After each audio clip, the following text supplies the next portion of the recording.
comienza la grabación porque siempre... Listo, perfecto. A ver, chicos, el día de hoy vamos a ver su tema número 8 en el que vamos a hablar acerca de las organelas bioenergéticas. Lo primero que tienen que saber es que al pensar en organelas bioenergéticas, lo primero que se les tiene que venir a la mente es una mitocondria. En este caso les traje este meme que vi por ahí, la verdad es que me encantó, donde vemos a la mitocondria echando a los ATPs y la verdad es que esta va a ser una clase que voy a tratar que sea lo más entendible posible porque vamos a ver un par de conceptos, un par de vías metabólicas que son un poquitito pesaditas de entender, pero voy a tratar de hacerlo lo más digerible posible, chicas. Así que empecemos. Bueno. Al hablar de organelas bioenergéticas, nosotros estamos hablando acerca de la energía, pues, ¿no?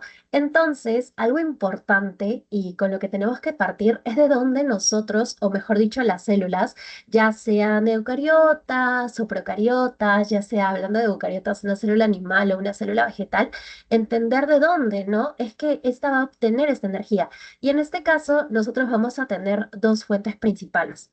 La primera, en el caso de las células eucariotas como las plantas, por ejemplo, vamos a tener al sol, porque vamos a darnos cuenta cómo gracias o mediante la ruta biosintética o fotosintética, si no me estoy equivocando, ellas van a obtener la energía, ¿no? Gracias al sol. Y nosotros lo que vamos a hacer es que normalmente obtenemos la energía por justamente los alimentos, ¿no? En este caso serían, no sé, alimentos como el pescado, las carnes, la leche. En este caso también les puse las del huevo. Tenemos acá un corte de salmón, si no me estoy equivocando, que lo que buscan es el poder proporcionarnos las fuentes de las cuales vamos a posteriormente a extraer la energía, como lo puede ser una proteína, un lípido o un carbohidrato.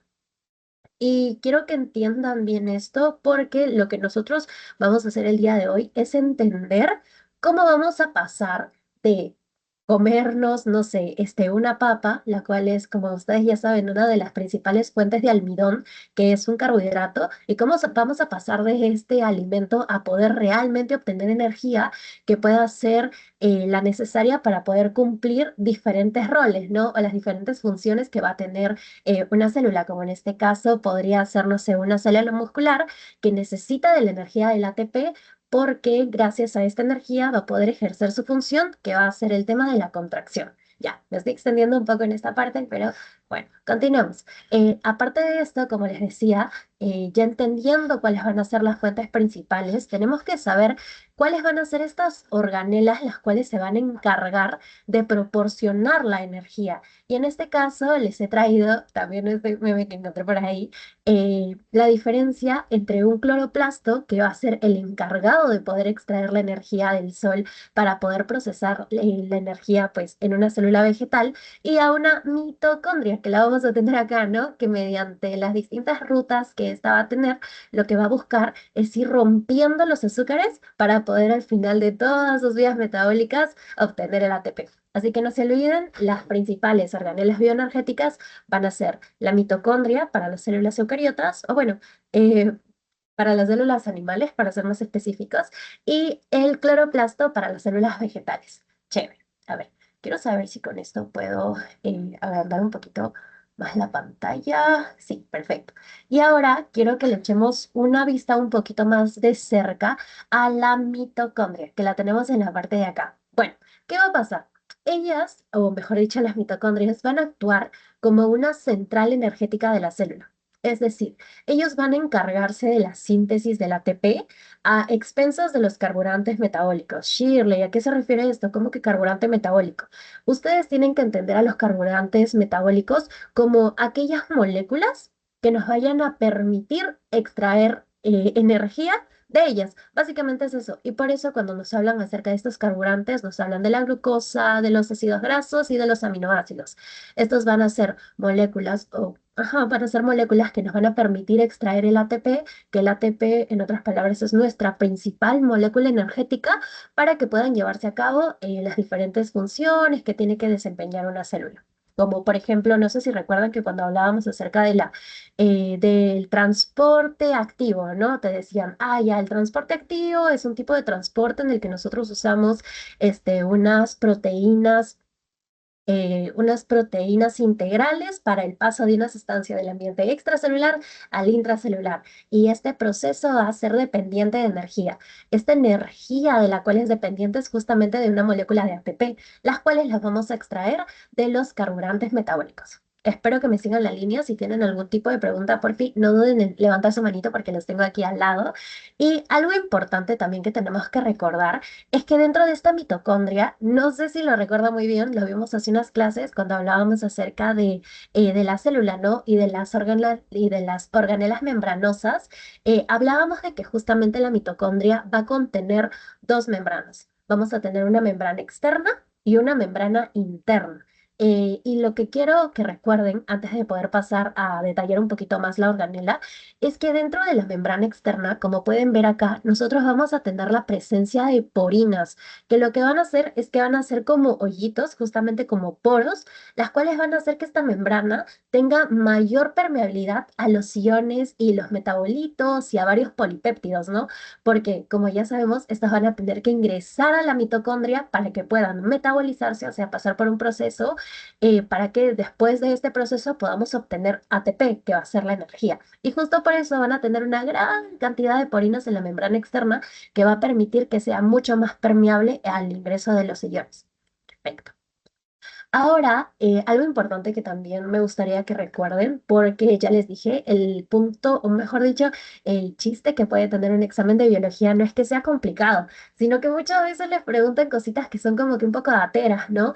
Así que tienen que saber que las mitocondrias tienen historia. No es que, como otras cosas tal, no sé, un día agarraron, vieron bajo un microscopio, encontraron el organelo y dijeron, mitocondria, no. De hecho, ellas han pasado por una infinidad de nombres. Dentro de estos vamos a encontrarles los condrisomas, los arcosomas, los bioblastos, el mitogel, le dijeron también cuerpos parabasales, ya que ellos iban denominando esta organela en base a las funciones que creían o que veían que estaba desempeñando en ese momento, ¿no? Y por eso justo les daban varios nombres o le concedieron varios nombres a esta organela. Pero ya en 1889, Carl Penda usó justo el término de mitocondrio para poder referirse a la organela como, que vino del griego, en este caso, mitos filamento y condros grano. Y luego, en 1948, estos investigadores fueron los que establecieron que esta mitocondria, esta organela, justamente va a ser la que se va a encargar de la respiración celular. Que no se preocupen, lo vamos a detallar un poco más adelante. Y además, luego, en 1963, Nas y ese Nas, la verdad es que soy un poco mala pronunciando los nombres, se dieron cuenta de que las mitocondrias, o específicamente pues esta organela y tal, van a tener un ADN propio, que nosotros le vamos a llamar ADN mitocondrial, que muy probablemente si ya hicieron el pretest se dieron cuenta de que es parte de una de las preguntas, ¿no? Así que sí. Además, este descubrimiento de que la mitocondria tenía ADN propio permitió que se refuerce la teoría de origen endosimbiótico, que era la que estábamos viendo justo en el repaso, en la cual nos íbamos, en la cual Margulis postuló, ¿no? Que se fue evolucionando y pasando de una célula procariota a una eucariota gracias a las invaginaciones que habían tenido diferentes bacterias, no sé si recuerdan, y estas bacterias eran las que posteriormente iban a formar organelas y tal. Ya, perfecto. Entonces es importante recordar cuáles van a ser los orígenes de la mitocondria, entender un poquito por si les vayan a preguntar de dateo en su examen. Pero bueno, chicos, ahora sí, continuamos. Uy, ya quiero. Ah, listo. Siguiente. Ahora sí, hablemos un poquito más y detallemos, mejor dicho, el tema de las mitocondrias. Como ya sabemos, estas vamos a encontrarlas principalmente en los organismos eucariotas, tales como los hongos, los animales y las plantas. Estas van a ser estructuras móviles, ¿ok? Y muy plásticas. ¿A qué me refiero con que muy plásticas? Es que ellas se van a deformar, se van a dividir y se van a fusionar en base a las necesidades que vaya a tener la célula dentro de distintos órganos, por ejemplo. Y esto es algo que tienen que recordar mucho, mucho, mucho. Aunque todas las células van a contar con mitocondrias, porque obviamente es una organela muy importante para que se mantenga la energía celular, los órganos, mejor dicho, en donde vamos a tener mayor cantidad de mitocondrias, siempre van a ser el hígado, porque va a ser órgano principal, sintetizador de todas las reacciones metabólicas, de la energía y tal, y también lo vamos a tener bastante en el músculo porque van a ser ambos los cuales vayan a requerir de una cantidad de energía mucho mayor a otro tipo de músculos, ¿no? Ya, esto es algo muy, muy, muy importante que no quiero que se olviden, chicos. Bueno, continuando. Además, estas organelas van a ocupar aproximadamente un 25% del volumen celular, van a tener un desplazamiento asociado a los microtúbulos, que pues ya hemos detallado varias veces a lo largo de las sesiones, y además ellos pueden formar largos filamentos o cadenas móviles. Y como ya habíamos mencionado, ellos van a contar con un sistema genético propio, que en este caso nosotros le vamos a decir ADN mitocondrial. Además, ellos van a ser un modelo funcional que lo que van a hacer es permitirle a las células maximizar la cantidad de ATP que se está generando a partir de los alimentos que nosotros estamos consumiendo. Ya, en acá les puse los datos que le está dando su teoría, les puse la imagen de cómo se ve una mitocondria en una, no recuerdo bien, en una microfotografía, si no me estoy equivocando. Ajá, donde podemos ver cuáles van a ser sus partes, ¿no? En este caso podemos apreciar la matriz, podemos ver las crestas, vamos a ver la membrana interna y la membrana externa, acompañado de el espacio intermembranoso. También nos habla un poquito acerca de los tamaños. En este caso nos dice que va a tener una longitud de 0,5 a 10 micras y un diámetro de 0,5 a 1 micra. Y los números, y la cantidad de mitocondrias que tenemos que podemos tener por célula van a ir aproximadamente entre una mitocondria a 1000 mitocondrias. Y como les decía, ¿no? Lo que va a definir qué tantas mitocondrias vamos a tener va a ser, pues, como les venía diciendo, va a ser en la función que cumple el órgano. Y las vamos a encontrar en mayor proporción o en mayor cantidad en el músculo y también las vamos a ver bastante, pero bastante en el hígado, que va a ser el principal órgano bioenergético. Perfecto. Y además le vamos a decir condrioma celular al conjunto de mitocondrias dentro de la célula. Acá tengo una imagen más y esta es una imagen que la he extraído de su teoría. Y se preguntarán, Shirley, ¿por qué me has traído una imagen? ¿Has querido llenar PPTs? Porque a APP te está dando un número mínimo de PPTs que me tienes que presentar, entonces has agarrado y copiado y pegado lo que has encontrado. Ojalá fuera así, pero no, chicos. Esta imagen es muy importante realmente y muchos, la verdad es que lo pasan por desapercibido, pero en acá nos va a detallar que específicamente cuáles van a ser los componentes de esta organela, ¿no? Como ya habíamos dicho, membrana externa, membrana interna, tenemos al espacio intermembranoso y en acá también nos hablan acerca de la matriz mitocondrial. Y les comento que esto es bastante importante que lo tengan en cuenta porque nosotros al hablar de las rutas metabólicas que vamos a seguir, tenemos que entender, o mejor dicho, tener bien, pero que bien claro en dónde se está llevando a cabo cada ruta. Por ejemplo, si hablamos acerca de Ponte, el ciclo de Krebs, el ciclo de Krebs no se va a llevar a cabo en la membrana externa, membrana interna, o en tal lugar, o está flotando por ahí, no. Va a darse específicamente en la matriz mitocondrial. Y de hecho, no sé si aparece aquí, pero acá lo dice. Acá vamos a encontrar a las enzimas, el ciclo de los ácidos tricarboxilos, y creo que no lo han colocado acá, pero a lo que voy es que es importante que recuerden en qué parte de la mitocondria se va a llevar a cabo cada una de las rutas que vamos a ir checando. Así que no se olviden de checar muy, muy, muy, muy bien cuáles van a ser las partes de las mitocondrias. Y en este caso nos habla un poquito más acerca de la membrana externa, que va a ser una bicapa lipídica, que como ya sabemos, porque se los venía diciendo, a diferencia de las otras membranas que podríamos encontrar, esta va a tener la presencia de bastantes, pero bastantes porinas, porque lo que nosotros necesitamos es el paso de las moléculas hacia las mitocondrias para que se lleve a cabo los procesos bioenergéticos.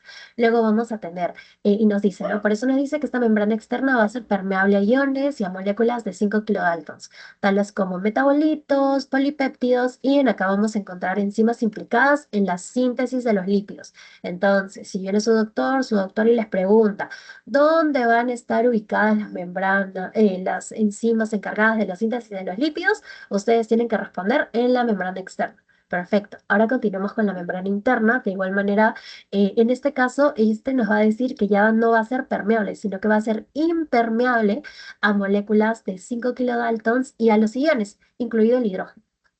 Además, nos habla un poquito acerca de su composición y en este caso nos dice que va a contener aproximadamente un 80% de proteínas y un 20% de los lípidos, de los cuales 10% va a ser cardiolipina. Y también nos dice algo muy, muy, muy importante, que dentro de esta membrana es donde vamos a tener a los transportadores, ¿no? En este caso vamos a tener a los transportadores de la cadena de electrones, que van a ser los complejos desde el 1 al 4, además de otros transportadores de membrana, y aquí es donde vamos a encontrar a este, ¿cómo le podríamos decir? A esta bomba extremadamente importante que va a ser el ATP sintasa, el cual va a ser una enzima que va a ser la encargada en sí de poder ya sintetizar volúmenes mucho más grandes de ATP, que vamos a checarlo en la última ruta metabólica que estamos checando cuando hablamos acerca de las mitocondrias, y luego vamos a atender a la matriz, ¿no? Donde ya nos habla acerca de el complejo de piruvato, vamos a tener enzimas de los ácidos tricarboxílicos, de la betoxidación y tal. Así que no se olviden, por fin, de poder checar muy, muy, muy, muy bien esta gráfica cuando la vean en su teoría. Continuemos. Ahora hablemos un poquito más acerca de las funciones de la mitocondria. Sé que parece que estoy haciendo la intro un poquito larga y la verdad es que un poco que sí, pero quiero que les queden bien fijos ciertos conceptos para que luego podamos avanzar un poquito más rápido. Ya, ahora sí continuamos. Cuando hablamos acerca de las mitocondrias, ella va a encargarse, como ya sabemos, de principalmente la producción de la energía. Y esta producción de energía se va a dar mediante un proceso el cual nosotros vamos a denominar respiración celular. La respiración celular no es nada más que integrar dos de las rutas metabólicas, las cuales forman parte de la vía de las, sí, que forman parte de las mitocondrias, que serían el ciclo de el ciclo del ácido cítrico, si no me recuerdo el nombre, porque el que nosotros conocemos, o por el nombre que uno lo saca, es el ciclo de Krebs, y también va a unirse a este la cadena transportadora de electrones, o como nosotros lo denominamos, fosforilación oxidativa. Además nos dice que va a ser, una de las funciones que tiene va a ser la integración del metabolismo de los azúcares, la oxidación del piruvato, el metabolismo de los ácidos grasos y de los esteroides, el metabolismo de los aminoácidos y, como les comentaba, el ciclo de los ácidos tricarboxílicos, o también le dicen, no recuerdo bien de los ácidos cítricos, creo. Ahorita lo vamos a checar, siempre se me va ese nombre, porque siempre lo menciono como el ciclo de Krebs, y vamos a tener también el proceso de la fosforilación oxidativa. Ya.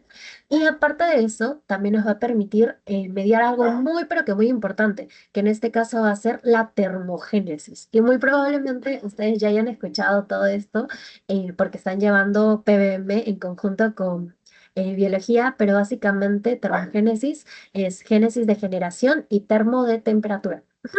La mitocondria va a ser justamente aquella molécula la cual nos va a permitir incrementar la temperatura corporal. Y vamos a checar ahorita el proceso porque la verdad es que es muy bacano. Y bueno, algo importante también es que nosotros tenemos que recordar que la energía que nosotros vayamos a extraer de, por ejemplo, como les comentaba, la papa que nos acabamos de comer, que estaba llena de almidón, almidón que va a pasar a procesarse por todas las vías y nos va a dar energía, nosotros no lo vamos a utilizar o no vamos a utilizar toda la energía, mejor dicho, en el momento en el cual nosotros estemos ingiriendo el alimento, sino que nuestras células son muy, pero que muy inteligentes. Y no sé si han escuchado este refrán, o bueno, no sé si es un refrán, pero esta frase bien común, la cual te dice, siempre hay que guardar pan para mayo. Entonces, lo que hace la mitocondrias es que ella agarra y pasa por toda su ruta metabólica cierta cantidad de energía que puede extraer, y luego el resto, que sabe que no requiere en este momento, lo va a almacenar para que posteriormente, cuando estemos en un estado de ayunas, en un estado postprandial tal vez, lo que va a hacer es que va a sacar de estos almacenes en los cuales habíamos estado guardando nuestra energía, y pues vamos a emplear la energía que hemos ido almacenando. Y por eso te dice que no van a utilizar la energía de las reacciones de oxidación tan pronto como se libere. En cambio, los van a convertir en moléculas pequeñas, ricas en energía. Y acá vienen las famosas moléculas de las cuales les he estado hablando como 20 veces y no sé bien si ustedes estaban entendiendo a qué me refería, pero lo que vamos a hacer es que vamos a convertir la energía extraída de los alimentos en pequeñas moléculas que van a ser como la moneda energética, que en este caso va a ser el ATP y el NADH. No solamente son estas, así que no quiero que solamente cuando hablen de energía, ATP, ATP, NADH, sino que van a haber algunas más, ¿no? Vamos a encontrar, por ejemplo, el NADPH. Ujú. Así que les he traído las dos principales que van a ser el ATP y el NADH. ¿Por qué? Porque el ATP va a ser una molécula bioenergética fundamental. ¿A qué me refiero con ATP o de dónde viene el nombre? Esta molécula se va a llamar adenosín trifosfato. ¿Por qué Shirley? Bueno, porque esta molécula, y la tenemos acá, dentro de su formación o su estructura, lo que vamos a encontrar es que cuenta con una base nitrogenada, que en este caso va a ser una adenina. Va a contar también con una azúcar ribosa y con tres grupos fosfatos. Y estos grupos fosfatos van a ser extremadamente importantes, porque justamente entre las uniones que vamos a tener entre los fosfatos es en donde vamos a encontrar a la energía. Es justamente aquí, y de hecho acá te lo dice, que va a representar el potencial químico de energía. Porque el segundo y el tercer enlace que encontremos dentro de estos fosfatos, nosotros los vamos a llamar enlaces fosfoanhídridos de alta energía, ya que al hidrolizarse van a ser estos, o bueno, al dividirse, por así decirlo, quiero buscar otra palabra. Bueno, ya, digámoslo de manera más sencilla, porque al romper los enlaces, lo que vamos a hacer es que vamos a obtener una gran cantidad de energía. No es que el ATP se tenga que fagocitar o se absorba por la célula para que le extraigamos la energía y digamos, ya listo, ahora sí, ya estoy lista, ya estoy bien cargada, tal. Hay que ir y usar esta energía. No, sino que el ATP, como van a ver más adelante cuando hablen un poquito más acerca de rutas, vean un poquito más de bioquímica, lo que vamos a hacer es que vamos a pasar por un proceso de desfosforilación. Entonces, se va a romper la molécula del ATP y vamos a pasar de ATP a ADP y va a ser justamente la ruptura del enlace lo que va a generar la liberación de la energía. Si no se me está entendiendo, por fin me avisan para que pueda explicárselos de otra manera. Estoy intentando sacar mi tableta para poder graficar la columna.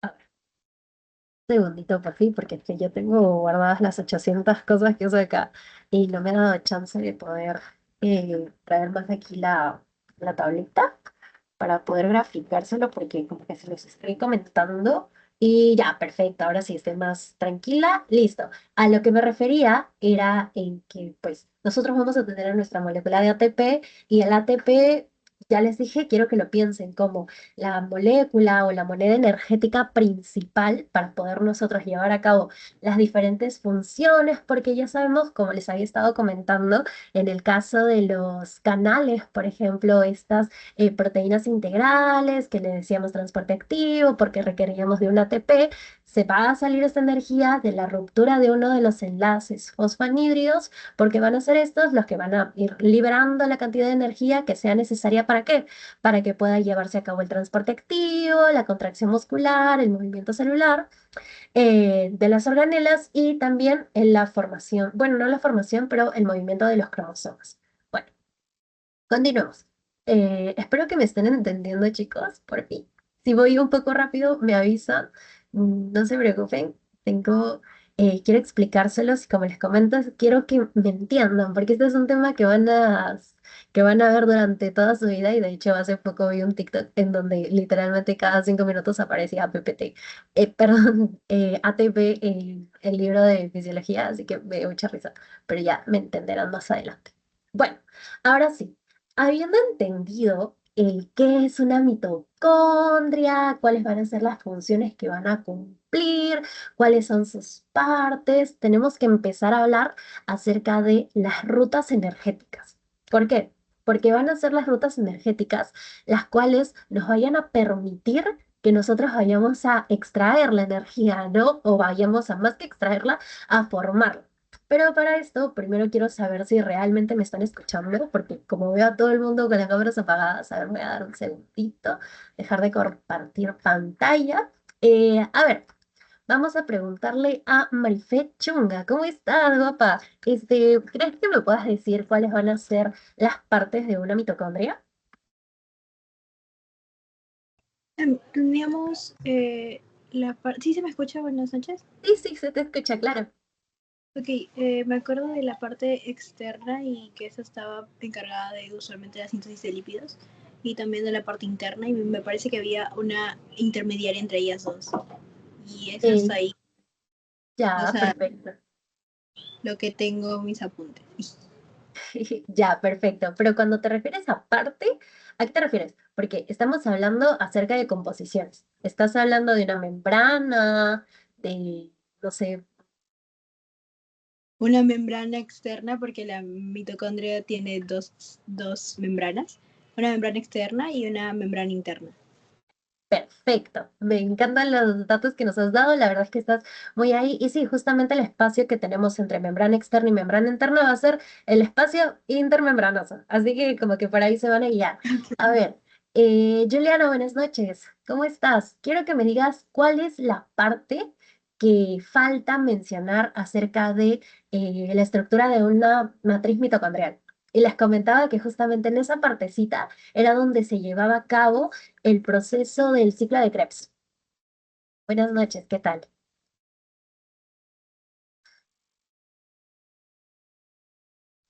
Buenas noches. ¿A qué se refiere con parte de las membranas internas y externas? Claro, o sea, estábamos viendo la mitocondria y estábamos diciendo que esta tiene varios componentes, ¿no? Teníamos a la membrana interna, la membrana externa, el espacio intermembranoso, pero hay un componente que nos falta mencionar, que es importante. Ah, sí, Alondra, te escucho, buenas noches. ¿Qué tal? Buenas noches. ¿En la matriz? Exactamente, la matriz mitocondrial. ¿Y cuál era el proceso que se llevaba a cabo dentro de este componente? ¿El ciclo de Krebs? El ciclo de Krebs. Perfecto, chicos. Me encanta que estén entendiendo bien. Y a ver, no sé quién acaba de entrar, pero Ámbar, buenas noches. ¿Me escuchas? Quiero que me digas cuál es el principal o la principal función de una mitocondria.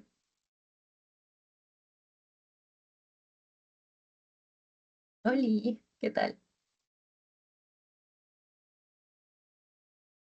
Ya. ¿Alguien cree que me lo pueda responder por mí?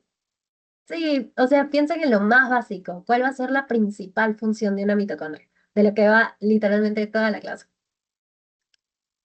Sí, te escucho, Juliana. Sería la generación de energía para la célula. Perfecto. Vamos a la principal función que va a desempeñar o bueno, la mitocondria, mejor dicho, va a ser la generación de energía. Ya, chicas.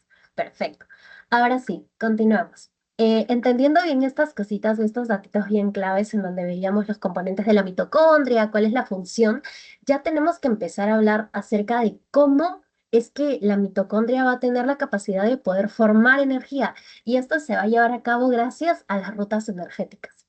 Bueno, algo que quiero que entiendan es que no todas las rutas van a ser iguales o no es que las rutas energéticas siempre se vayan a dar de la misma manera en todas las células y en todas las condiciones. No, sino que las rutas que vayan a irse activando van a depender mucho del tipo de célula en el que estemos y algo muy, muy, muy clave es de cuánto oxígeno tenemos disponible para este momento. Eso va a ser algo que vamos a conversar un poquito más adelante, así que por eso no se preocupen, pero me gustaría recordarles que cuando hablamos acerca de las células eucariotas, principalmente vamos a trabajar con tres procesos. En este caso van a ser la glucólisis, que va a ser básicamente aquel proceso en el que la mitocondria se encargue de romper los azúcares. Luego vamos a hablar del ciclo del ácido cítrico o el ciclo de los ácidos tricarboxílicos o el tan conocido ciclo de Krebs. Y luego vamos a tener también a la fosforilación oxidativa o también lo van a encontrar teoría o en aquel libro que estén usando ustedes como base, denominada como cadena transportadora de electrones. Así que sí, quiero que recuerden que normalmente en condiciones en las cuales nosotros contemos con oxígeno, en una célula eucariota se van a llevar a cabo estos tres procesos. El primero va a ser la glucólisis, que va a ser la ruptura de los azúcares. El segundo va a ser el procesamiento del producto que vayamos a obtener de la glucólisis por medio del ciclo de Krebs. Y el tercero va a ser la fosforilación oxidativa, que va a ser justamente la ruta metabólica la cual nos va a dar la mayor cantidad de energía a lo largo de todas las que hemos estado viendo. Y esta es una imagen, uy, disculpe, que les pusieron en su teoría. Ay, perdón. Y esta de acá es una imagen que les pusieron en su teoría, en la cual lo que buscaban era poder explicarles el cómo se agrupan, ¿no? Estas rutas metabólicas. Por ejemplo, en este caso, están hablando acerca de la glucosa, cómo tiene que pasar por la vía de la glucólisis, que ya saben ustedes que es la vía de la ruptura de azúcares, para pasar a piruvato. Luego, este piruvato va a ingresar hacia la matriz mitocondrial y se va a llevar a cabo el ciclo de Krebs, para que posteriormente, dentro de la matriz, mejor dicho, dentro de la membrana interna mitocondrial, se lleve a cabo, gracias a estos complejos, el proceso de la fosforilación oxidativa o el proceso de la cadena transportadora de electrones. Pero bueno, yo siento que verlo así, sí, te escucho, Alondra. Disculpa, ¿crees que puedas repetir la explicación de ese esquema, por favor? Sí, claro. Solamente lo único que quería hacer con el esquema era poder graficarles así de manera bastante clarita cuáles van a ser los pasos los cuales vamos a seguir nosotros para poder obtener la energía. Miren, en la primera parte vamos a ver cómo empezamos con la glucosa y la glucosa va a pasar por la glucólisis, que como les decía es esta ruta en la cual se van a romper los azúcares y vamos a llegar a piruvato. El piruvato lo que va a hacer es que va a ingresar hacia la matriz mitocondrial y como vemos aquí se va a convertir a acetil-CoA y va a pasar por todo el ciclo de Krebs. Y cuando culminemos, lo que se van a generar van a ser dos monedas energéticas, que van a ser el NADH y el FATH2, y estas lo que van a hacer es que van a ingresar a la última ruta metabólica que les estaba comentando, que va a ser la denominada cadena transportadora de electrones, en las cuales vamos a obtener la gran cantidad de ATP que una célula necesita gracias al paso por las proteínas transportadoras. Pero no se preocupen, no lo vamos a ver nada más aquí. Les voy a decir, ay, sí, chicos, esta es la imagen que les están dando en su teoría, aquí nos quedamos, no. Lo único que quería que entiendan con esta imagen es cómo va a encontrarse agrupados o cómo los procesos no son lineales. No, no es que la glucólisis ya me dé la energía o el ciclo de Krebs de manera aislada ya me dé energía, sino que lo que buscamos nosotros es que estas tres vías metabólicas se junten para que al final, gracias a la cadena a la cadena transportadora de electrones, obtengamos el ATP. Y en este caso, no sé si lo pueden ver acá, y lo que les comentaba, que la ruta va a depender del tipo de célula, del alimento que hayamos ingerido y tal, lo vemos aquí también graficado, porque así como vemos que está ingresando piruvato para que pueda procesarse y tener energía gracias al ciclo de la glicólisis, también vamos a ver cómo obtenemos energía por los ácidos grasos, por ejemplo, ¿no? Que vamos a obtenerlo nosotros al ingerir lípidos, al ingerir las grasas, por ejemplo. Pero bueno, en su clase nosotros nos vamos a enfocar en hablar acerca del procesamiento de un carbohidrato, por ejemplo. Así que bueno, no me gusta mucho esta imagen porque, o sea, lo explica bastante bonito, pero quiero que entiendan realmente el proceso desde cero. Así que empecemos ahora sí a ver un poquito más el cómo se procesa el alimento. Esto es algo que yo sé que su teoría no lo considera, pero yo siento que entender la obtención de energía como un proceso aislado es un poco más complejo.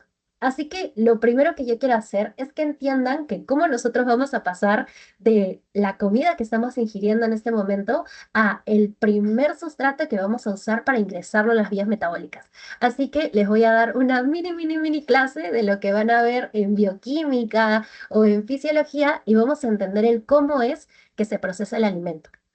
Ya, tenemos ahorita a mí, por ejemplo, que estoy muertísima y digo, ¿sabes qué? Me muero de hambre. Agarro, voy y justo me acaban de traer unas papas fritas.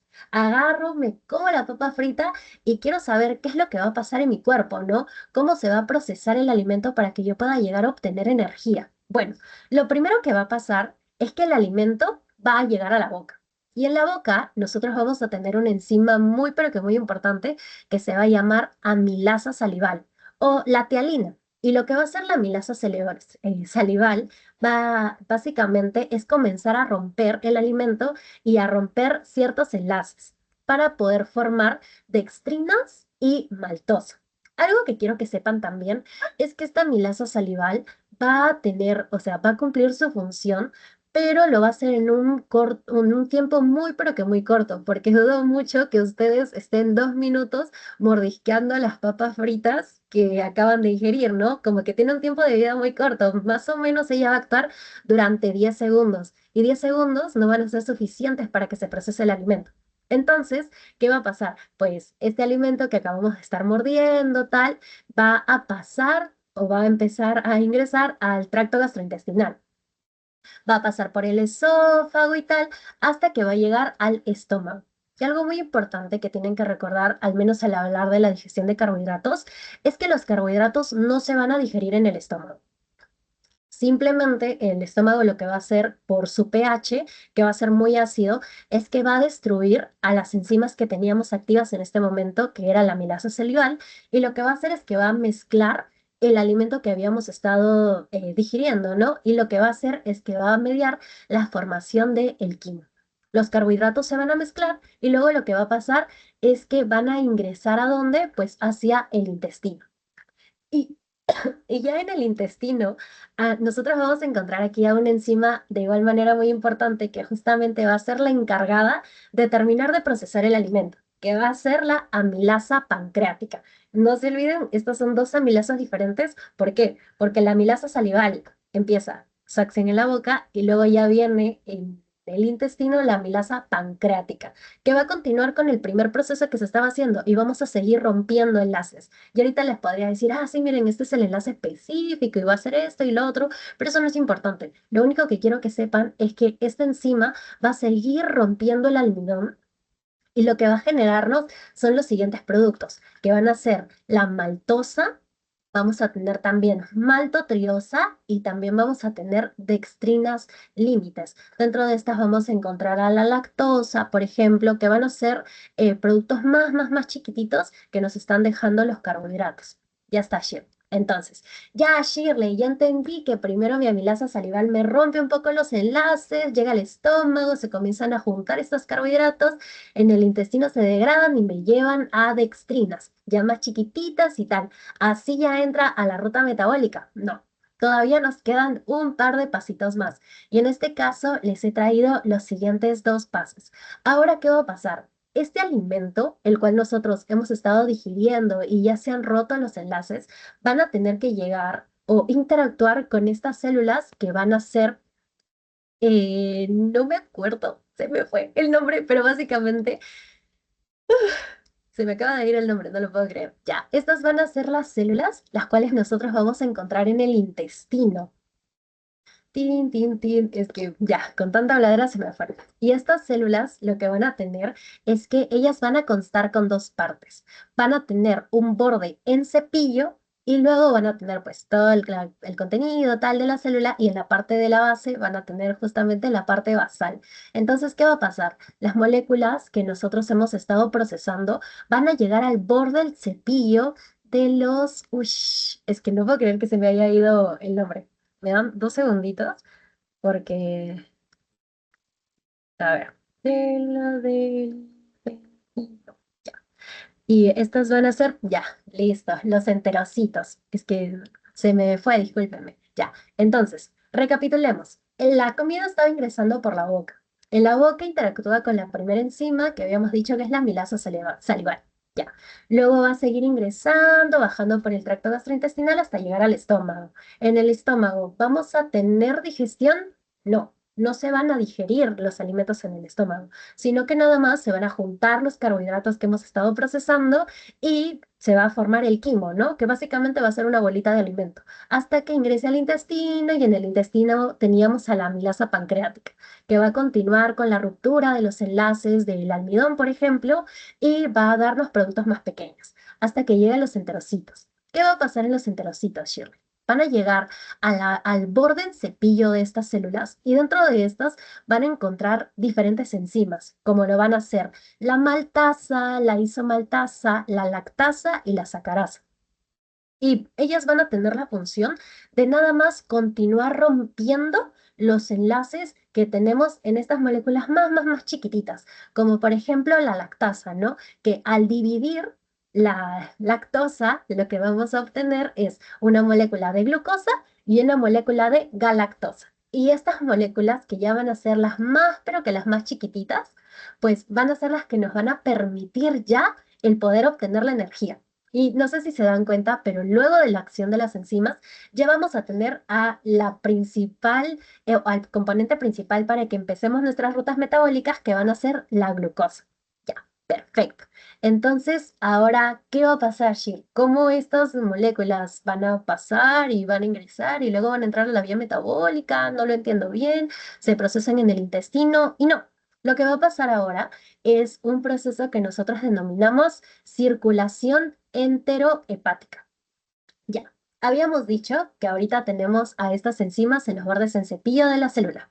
Van a utilizar el transportador SGLT1 para la glucosa o GLUT5 para nada más la fructosa, porque la fructosa va a ser un tipo de azúcar muy especial y por eso va a requerir de transportadores especialmente para ellos. Entonces, van a ingresar a la célula y van a salir por la parte basal. Y estas van a usar el transportador denominado GLUT2 para poder salir del intestino y dirigirse hacia el hígado, que como les comentaba era el principal órgano metabolizador, el órgano energético. Y este ingreso hacia el hígado lo van a hacer por la vena porta. No sé si pueden ver el recorrido que está aquí, pero en acá nosotros estamos viendo al hígado, ¿sí? Y en este paso, los alimentos van a estar por acá. Van a estar por el intestino, pasando por el intestino delgado, el intestino grueso y tal. Y lo que va a hacer la vena porta es justamente el poder recoger a estas moléculas de glucosa que hemos ido obteniendo para llevarlas hacia el hígado. Y van a ingresar al hígado gracias al transportador de GLUT2. Y ahora sí, al llegar al hígado, ya van a poder metabolizarse. O sea, ya van a poder ejercer la función y ingresar a las rutas metabólicas y tal para poder obtener la energía. Listo. Una vez que ya entendimos bien el proceso de cómo pasamos de alimento a obtener moléculas de glucosa, lo que vamos a hacer es entrar a las rutas metabólicas. Listo. Yo les comentaba y les decía, sí, te escucho, Julián, Juan Carlos, perdón. Hola, una consulta. Cuando mencionaste a SGLT1 y a GLUT5, ¿estos son transportadores? ¿Proteínas entonces o cómo? Sí, exacto, van a ser proteínas. Si no me equivoco, la SGLT1 es una proteína de transporte facilitado. No sé si recuerdas, pero cuando hablábamos acerca de transporte, al hablar de transporte activo, había un punto en el que nos decía, allá, hay también un cotransporte. En este caso, la SGLT1 va a ser una molécula transportadora de sodio y glucosa. Entonces, no recuerdo muy bien, estoy casi que segura que es un cotransporte en donde ingresa el sodio y con el ingreso del sodio también están ingresando las glucosas hacia los enterocitos, porque si nos quedáramos en el borde del cepillo, no podría atravesar, porque lo que nosotros hacemos básicamente es que ponte, esto es tu intestino y en esta parte de acá, en el primer borde, están las moléculas chiquititas, ¿no? Entonces tiene que atravesarlo para que posteriormente salga por la parte final del intestino para que ya ingrese a la vena porta y llegue al hígado. Entonces, sí, todos van a ser transportadores. Y si no me equivoco también, la mayoría son transporte activo, igual que el GLUT2. Los que sí no van a tener transportadores para poder ingresar es la mitocondria, porque ellos sí van a ingresar de manera directa gracias a gracias a estos poros que tenemos dentro de las membranas. Pero sí, esto de acá es un proceso de transporte activo. ¿Tienes alguna otra pregunta? Sí, entonces mencionaste que SGLT es transporte facilitado, ¿no? Entonces GLUT5 y GLUT2 vendrían a ser con transporte activo, o sea, gastan ATP. Bueno, el de GLUT5, como es nada más de fructosa, creo que nada más es transporte activo. ¿Te parece si lo checo bien y te aviso? Porque según recuerdo, ese GLT1 Y sí, pero luego de los otros dos no estoy muy segura. Así que no me gustaría decirte, ah, sí, tal, por hacerme la que recuerdo todo, pero déjamelo checo y al final de la clase lo revisamos, ¿te parece? Pero solamente quiero que Sí, te quedes con la idea de que todos van a ser transportadores, para que justamente pasemos del intestino hacia el hígado. Pero sí, sí, ok, ok. gracias por preguntar. Ya, bacán. Una vez que ya tenemos, gracias a todas las rutas que hemos estado viendo, tal, todo este proceso, vamos a llegar a la primera ruta metabólica en sí, que ya va a estar dada dentro de la mitocondria, y en este caso va a ocurrir dentro del citoplasma mitocondrial, va a ser la glucólisis. Ya les había dicho, glucólisis, lisis, tienen que recordarlo como ruptura, y gluco viene de glucosa o de azúcar. Entonces lo que vamos a hacer aquí va a ser dividir los azúcares. En acá nos dice cuál va a ser los productos, que en este caso el producto de lo que obtengamos van a ser dos piruvatos y cada piruvato va a ser una molécula que cuente con tres carbonos.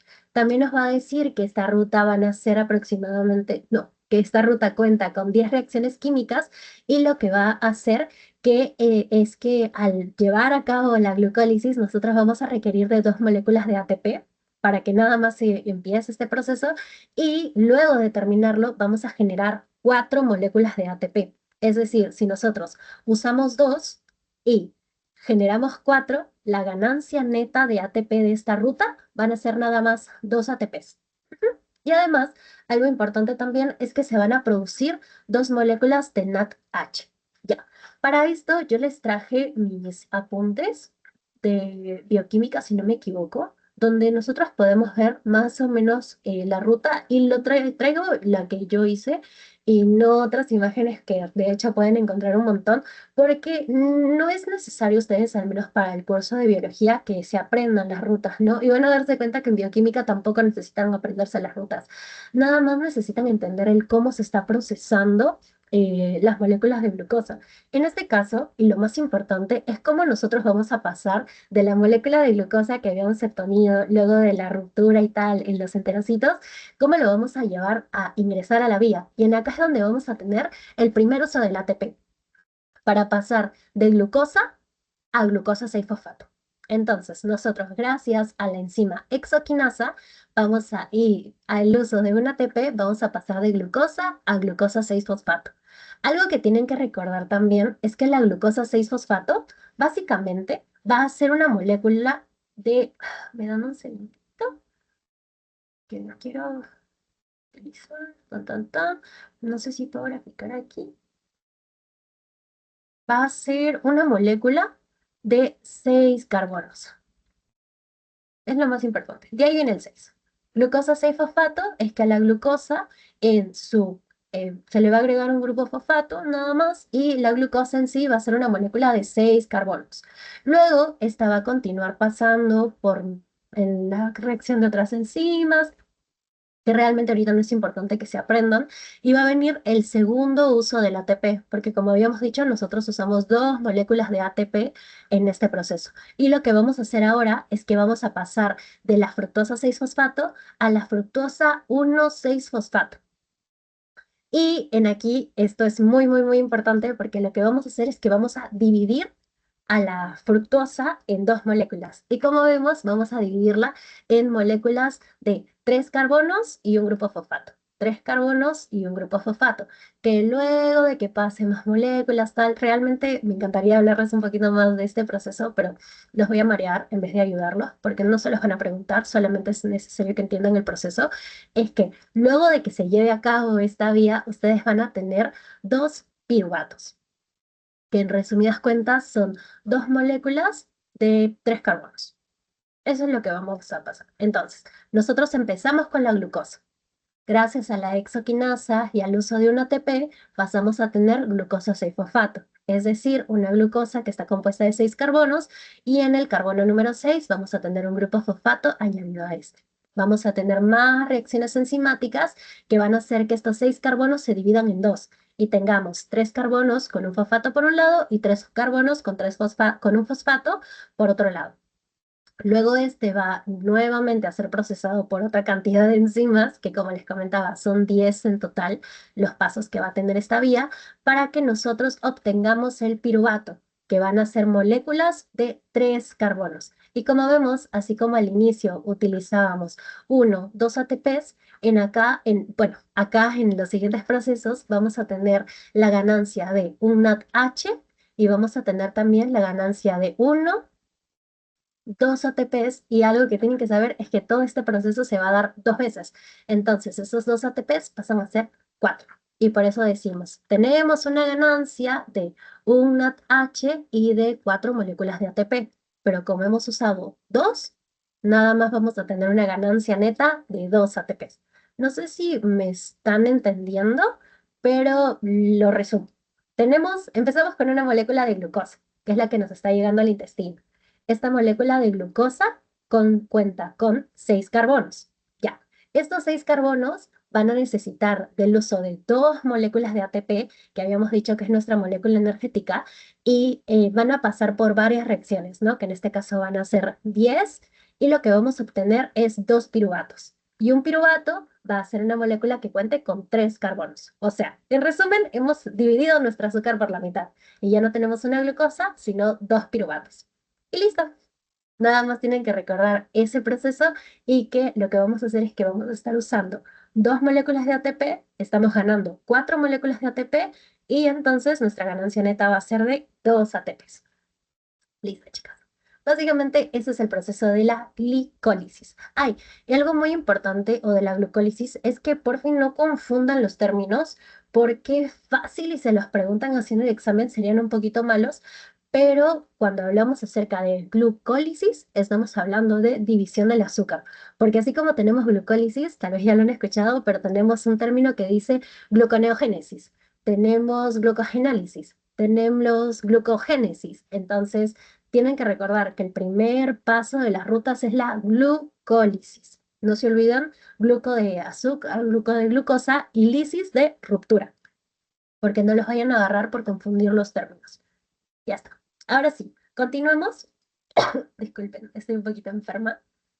Con la segunda ruta, que va a ser la ruta del ciclo de Krebs. O también le vamos a decir el ciclo del ácido cítrico o el ciclo de los ácidos tricarboxílicos, si no me equivoco, que a diferencia de la glicólisis, va a constar de 8 pasos. O bueno, mejor dicho, acá nosotros vamos a tener una ganancia neta de 3 NADH, de un FATH y un GTP. Y este proceso, como se les venía diciendo, va a llevarse a cabo dentro de la matriz mitocondrial. Listo. Esta es la imagen que les pone su teoría, y yo no les voy a mentir, nunca me aprendí el ciclo de Krebs así con mi imagen y diciendo, si acá sale una tacha. No. La verdad es que yo me aprendí el rap. No sé si lo han escuchado, muy probablemente que sí. El que dice, se condensa el acetil-CoA y el acetato. Yo soy experta en esa canción. La verdad es que así me lo aprendí. Y parece broma, pero realmente te da toda la ruta metabólica. Cosa que nunca se les van a pedir, pero si quieren impresionar a alguno de los doctores de bioquímica, apréndanselo y tienen un buen don, la verdad. Pero bueno, el tema es que de igual manera ustedes no tienen que recordar todas las enzimas aquí porque no estamos en bioquímica, pero lo que tienen que saber es que esta ruta empieza con el producto final del anterior. Como habíamos visto, la glicólisis o la glucólisis lo que nos va a dar van a ser 2 moléculas de piruvato. Entonces, este piruvato va a convertirse en acetil-CoA. Y ese va a ser justamente con lo que nosotros vamos a empezar. El acetil-CoA va a pasar por 8 reacciones y al final va a terminar formando oxalacetato. Y este oxalacetato lo que va a hacer es que nuevamente va a ser convertido a piruvato, y de piruvato vamos a pasar a acetil-CoA. Y por eso no recuerdo bien cuántas vueltas daba, creo que da 2 vueltas por cada molécula de piruvato, pero ese dato se los debo. Aquí sí se me olvidó volver a checarlo, pero lo más importante de todo este proceso es que nosotros no obtenemos ATP directamente. A diferencia de la ruta anterior, donde habíamos dicho que teníamos una ganancia neta de 2 ATPs, acá no. Acá lo que nosotros estamos ganando van a ser otro tipo de moléculas bioenergéticas, que van a ser los 3 NADH, un FATH y un GTP, los cuales, al ser procesados por la cadena fosforilada, disculpen, al ser procesados por la cadena transportadora de electrones o por esta cadena por esta oxidación fosforilativa, nos van a dar que un NADH va a ser equivalente a 3 moléculas de ATP, un FATH a 2 moléculas de ATP y un GTP va a ser equivalente a un ATP. Esto es algo que ya lo vamos a ir checando, pero la verdad es que yo les recomendaría checar esto por si acaso. Yo creo que a mí me lo preguntaron en mi final, así que sería importante que lo vayan a checar porque ahora este tema antes era del final y ahora lo están viendo en su parcial, así que es fácil y se los puedan preguntar. No se olviden que este ciclo de Krebs cuenta con 8 pasos, la ganancia neta va a ser 3 NADH, un FATH y un GTP.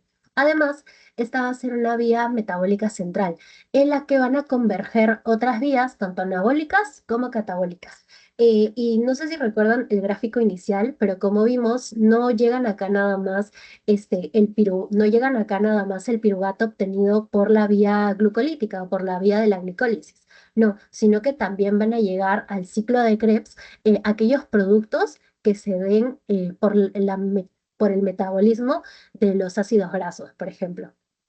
Creo que aquí lo detallaba, o sea, cuál era el producto que estaba llegando específicamente, que van a ser, ajá, los ácidos grasos CoA. Miren, no sé si pueden checar acá, pero van a estar ingresando por estos transportadores y van a convertirse por beta oxidación para que puedan ingresar, ¿no? Tanto al ciclo de Krebs formando acetil-CoA o si no, pueden transportarse directamente hacia la cadena transportadora de electrones.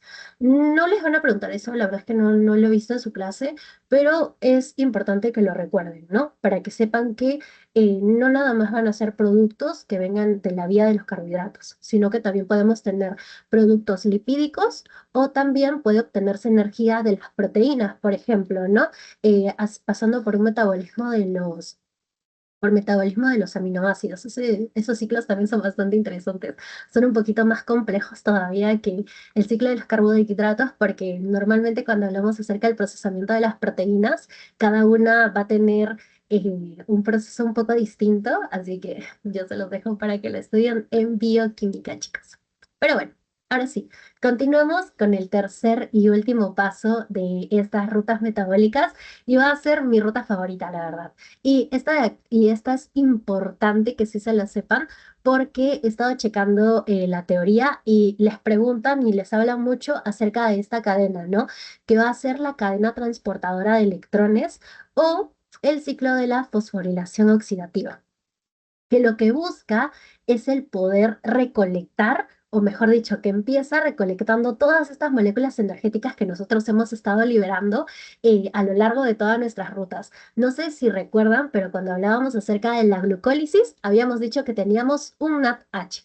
Y cuando hablábamos acerca del ciclo de Krebs, habíamos dicho que teníamos 3 NADH y un FATH, que es FATH2. Bueno, van a ser justamente estas moléculas energéticas las cuales vayan a ingresar a esta ruta que nosotros vamos a llamar cadena transportadora de electrones. Y antes de empezar a hablarle de este ciclo, que la verdad es que a mí me encanta, es una ruta bastante bonita, quiero que recuerden que el proceso de la respiración celular va a ser básicamente agrupar el ciclo de Krebs con la cadena transportadora de electrones. Ambos juntos forman la respiración celular. Si ustedes le preguntan, ¿la respiración celular es un proceso que agrupa a la glucólisis y la cadena transportadora de electrones? Falso. Nosotros agrupamos el ciclo de Krebs con la cadena transportadora de electrones y así se forma la respiración celular. Listo. Ya, hablemos un poquito más acerca de esta vía. Esta vía sí se la voy a explicar. La verdad es que es muy, muy, muy fácil, bastante bonita de verlo. Y lo primero que tienen que recordar es que nosotros aquí estamos ubicándonos, ¿dónde? En la membrana interna mitocondrial. No sé si pueden verlo en la gráfica, pero básicamente esta es la membrana externa. Esta de acá va a ser el espacio intermembrana y aquí vamos a tener a la membrana interna. Así que una vez que ya lo puedan checar, empecemos. Este proceso va a constar con 4 proteínas que van a ser nuestros 4 complejos, los cuales van a formar parte de esta cadena, ¿no? Y lo más importante que quiero que recuerden es que no sé si han jugado alguna vez este juego que es pasarse la pelota y decir, ay, no recuerdo, la papa se quema. donde uno tiene la pelota y grita, ¡ah, la papa se quema! Y se lo pasa a otro. Y comienzan a decir, ¡ah, la papa se quema, la papa se quema, la papa se quema! Y comienzan a pasárselo de uno a otro, de uno a otro, de uno a otro. Y hasta que llega un momento donde dicen, ¡ah, la papa se quemó! Y a la persona que le tocó la pelota justamente es la que pues queda fuera. Bueno, este proceso quiero que lo vean de esa manera. ¿Por qué? Se preguntarán. Lo que pasa es que estos complejos van a comenzar a botarse a los electrones los cuales vayan a estar captando de estas moléculas energéticas. Miren, va a empezar así. Vamos a tener al complejo número 1 y justo este es el primer paso y lo que va a hacer es que les va a quitar los electrones al NADH nada más. ¿Ok? Complejo 1 solamente va a procesar al NADH. Y como vemos, le quita su hidrógeno, bueno, le quita su electrón o su hidrogenión que tenía agrupado a este y vamos a tener al NAD solito. Entonces, complejo 1 procesa el NADH y le quita su electrón. Listo. Luego vamos a tener al complejo número 2, que le vamos a decir que, como vemos, lo que va a hacer es que va a pasar de succinato a fumarato. Pero en este caso, lo único que va a hacer es que vamos a quitarle igualmente sus electrones al FATH.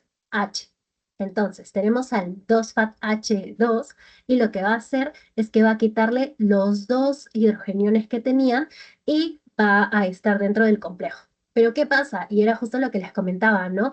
Al complejo 1 ni al complejo 2 les gusta estar cargados, como que una vez que agarran y les quitan los electrones, dicen, "Mm, como que no sé, está bien, ya se las quité, pero yo no lo quiero".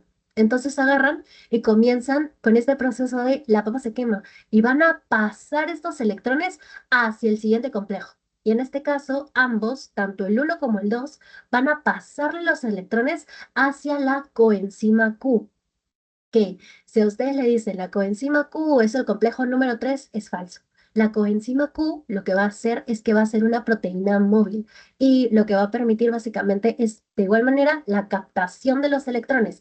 Y estos electrones que se encuentren dentro de la coenzima Q, como les decía chicos, exactamente lo mismo. La coenzima Q va a decir, ¿sabes qué? No, ya tengo demasiados electrones, estoy cargada, ya no los quiero y los va a mandar hacia el complejo número 3. Y en este caso vamos a tener, va a pasar exactamente lo mismo. El complejo número 3 se va a cargar y va a decir, ¿sabes qué?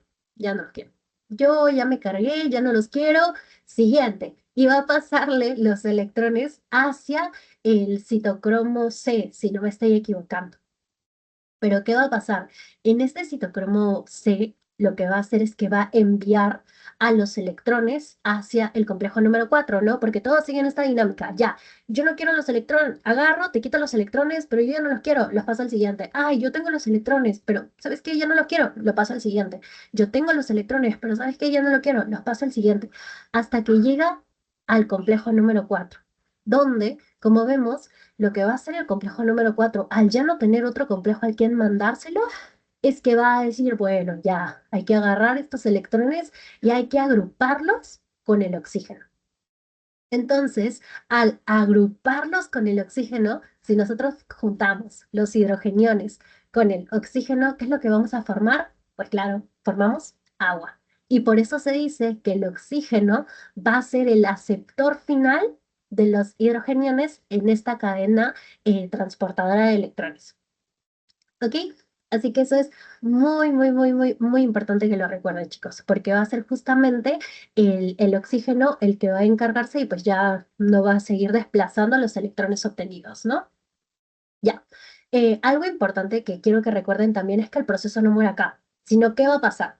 Como estamos viendo, durante todo este proceso en lo que nosotros hemos ido quitando, va a ser hidrogeniones. Estamos cargando porque tienen electrones estos complejos, pero ¿qué va a pasar? Al mismo tiempo que ellos se cargan con electrones, van a comenzar a botar a los hidrogeniones que le están quitando los compuestos y comienzan a botarlos, ¿no? Y los van a botar justamente hacia el espacio o mejor dicho, hacia el espacio intermembranoso.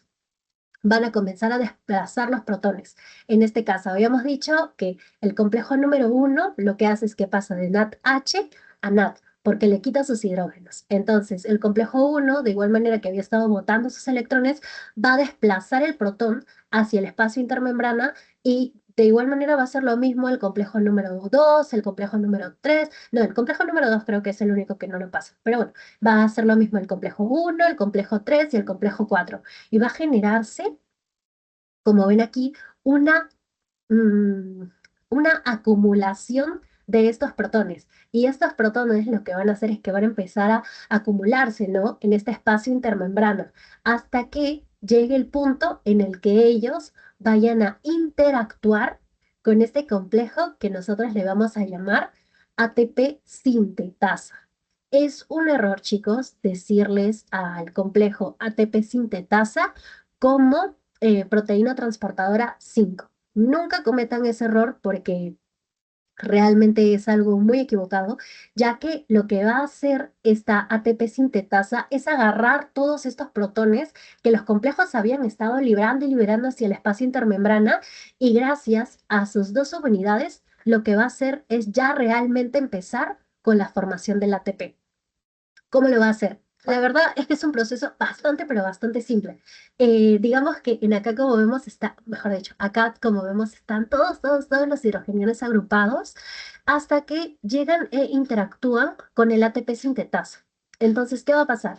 Ellos van a intentar ingresar por el canal que está formando el F0 o la subunidad F0 de esta ATP sintetasa y lo que va a hacer es que va a comenzar a activarlo. Y esta subunidad cero, si no me estoy equivocando, va a comenzar a girar. Va a comenzar a girar y a girar y a girar. Y con este giro, y gracias a los hidrogeniones que están ingresando por esta subunidad, se está formando la energía. Entonces, ya genera que en la subunidad F1, esta energía que había estado dándole la subunidad F0 vaya a hacer que se fosforile, o mejor dicho, que se agrupe el ADP con un fosfato libre para que se forme el ATP. Recuerden que les había comentado que el ATP básicamente es el adenosín trifosfato.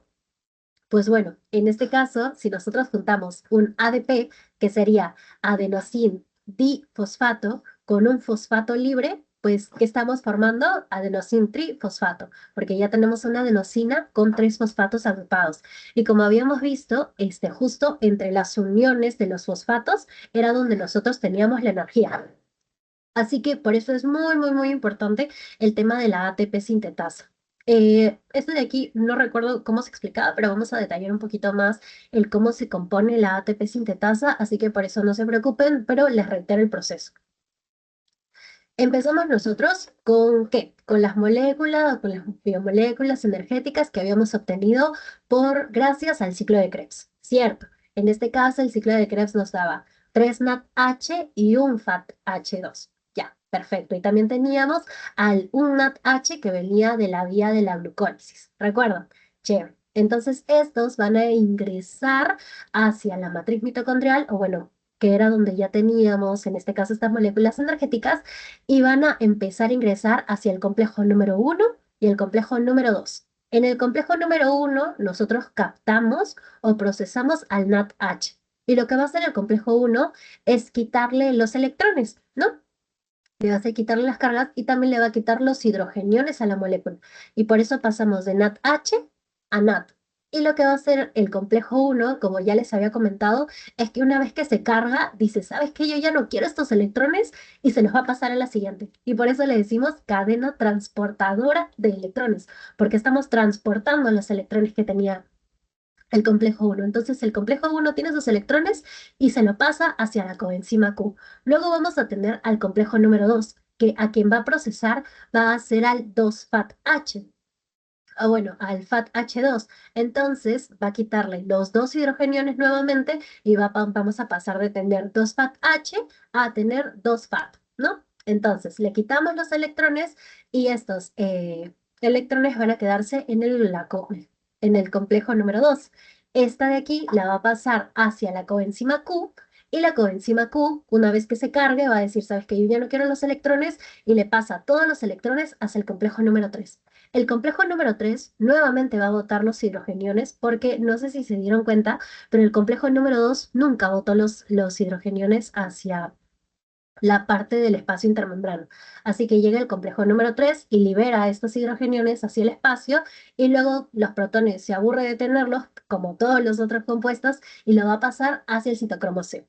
El citocromo C, de igual manera, envía los electrones hacia el complejo número 4 y el complejo número 4 se apiada de estos electrones y los agrupa ¿con quién? Con el agua. Perdón, con el oxígeno, y lo que va a hacer es que va a formar agua, ¿no? Y por eso se dice que el oxígeno es el último captador de los electrones de la cadena fosforiladora, de la cadena de fosforilación oxidativa, y tenemos la formación de agua. Pero mediante se daba todo este proceso para que se vaya formando el agua, lo que habíamos visto es que estábamos aventando los hidrogeniones o los protones hacia el espacio intermembrano. Comienzan estos a acumularse, acumularse, acumularse, hasta que llegan e interactúan con el ATP sintetasa. Tenemos a la porción F0, la cual va a comenzar, gracias al canal que tiene, va a comenzar a generar energía. No recuerdo bien si este era el que rotaba o el que rotaba era el F1, pero ahorita lo vamos a checar. Y en otras palabras, lo que busca hacer es que gracias a este ingreso, a este flujo de los protones desde el espacio intermembrana hacia la parte interna de las mitocondrias, va a proporcionarle a la porción F1 la energía suficiente para que pueda juntar o para que se pueda dar el acoplamiento del ADP más el fosfato inorgánico para poder formar el ATP. Exacto. Entonces vamos a tener la formación de agua y la formación de ATP. Y aquí, y ya vamos a reducir un poquito más, nos dice la data que justo aparece en sus PPTs, es que lo que nosotros buscamos para formar ya el ATP es formar justamente una gradiente de iones de hidrógeno, ¿no? O de protones a través de la membrana. Y algo importante y que debemos recordar es que cada uno de los electrones los cuales esté ingresando a esta cadena nos va a permitir que se formen 3 ATPs. ¿Ok? Y por eso se dice que la cadena transportadora de electrones al final del día va a darnos aproximadamente unos 15 veces más ATP de lo que nos daría, no sé, la vía de la glucogenólisis independientemente, ¿no? O ella solita.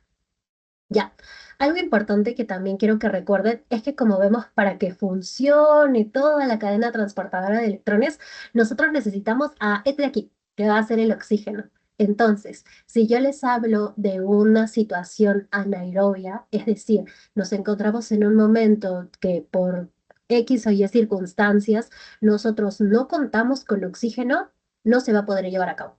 No se lleva a cabo ninguno de los dos procesos que forman parte de la cadena respiratoria. No si no me equivoco, no funciona ni el ciclo de Krebs y tampoco funciona la cadena transportadora de electrones. Entonces, lo que va a hacer nuestro cuerpo es poder obtener la energía por vías alternas, ¿ok? Y por eso hay un ciclo, que la verdad es que no se los menciono su teoría, pero yo se los he traído, al que nosotros vamos a denominar ciclo de Cori.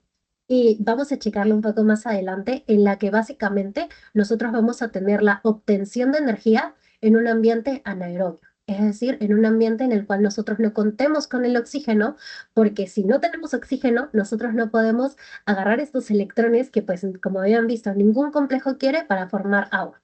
¿Ok? Así que por eso les decía que la ruta que se vaya o la vía metabólica que se vaya a activar va a depender de las condiciones en el que nosotros estemos en ese momento. Y un ejemplo de un momento que no necesariamente tiene que ver con una hipoxia o con que se nos haya cortado una parte, ya se haya quedado sin oxígeno, o que nosotros simplemente no estamos respirando bien y por eso no está ingresando nuestro oxígeno en el cuerpo, una situación que puede generarnos un estado de anaerobia puede ser cuando hacemos mucho ejercicio, por ejemplo.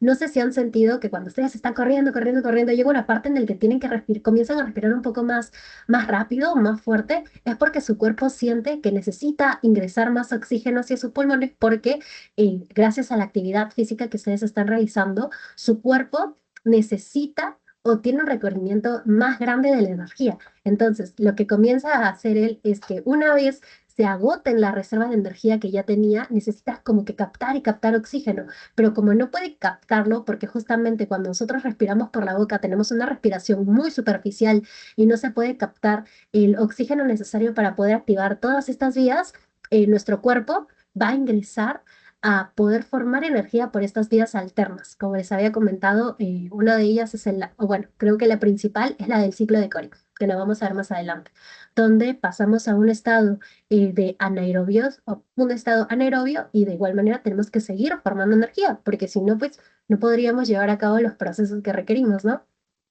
Ya, ahora sí. Esta es más info que aparecía dentro de su PPT. Sí, te escucho, Juan Carlos. Sí, tenía una consulta. Sí, sí. Entonces, ¿el complejo uno, 3 y 4 son los que transportan los electrones o también ingresa ahí el complejo 2?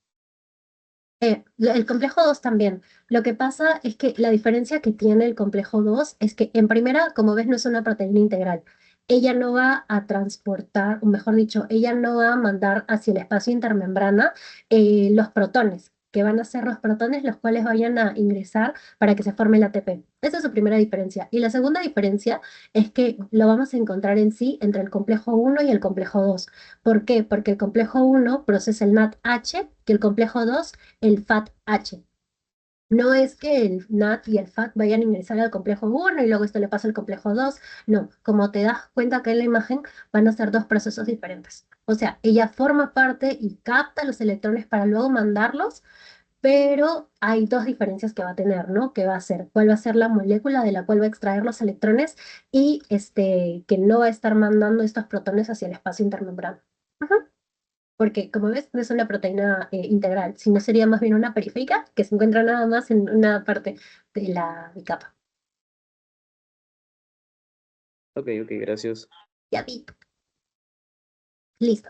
Espero que me hayan entendido la explicación que les he dado. Si no, de igual manera podemos repetir todo, no se preocupen.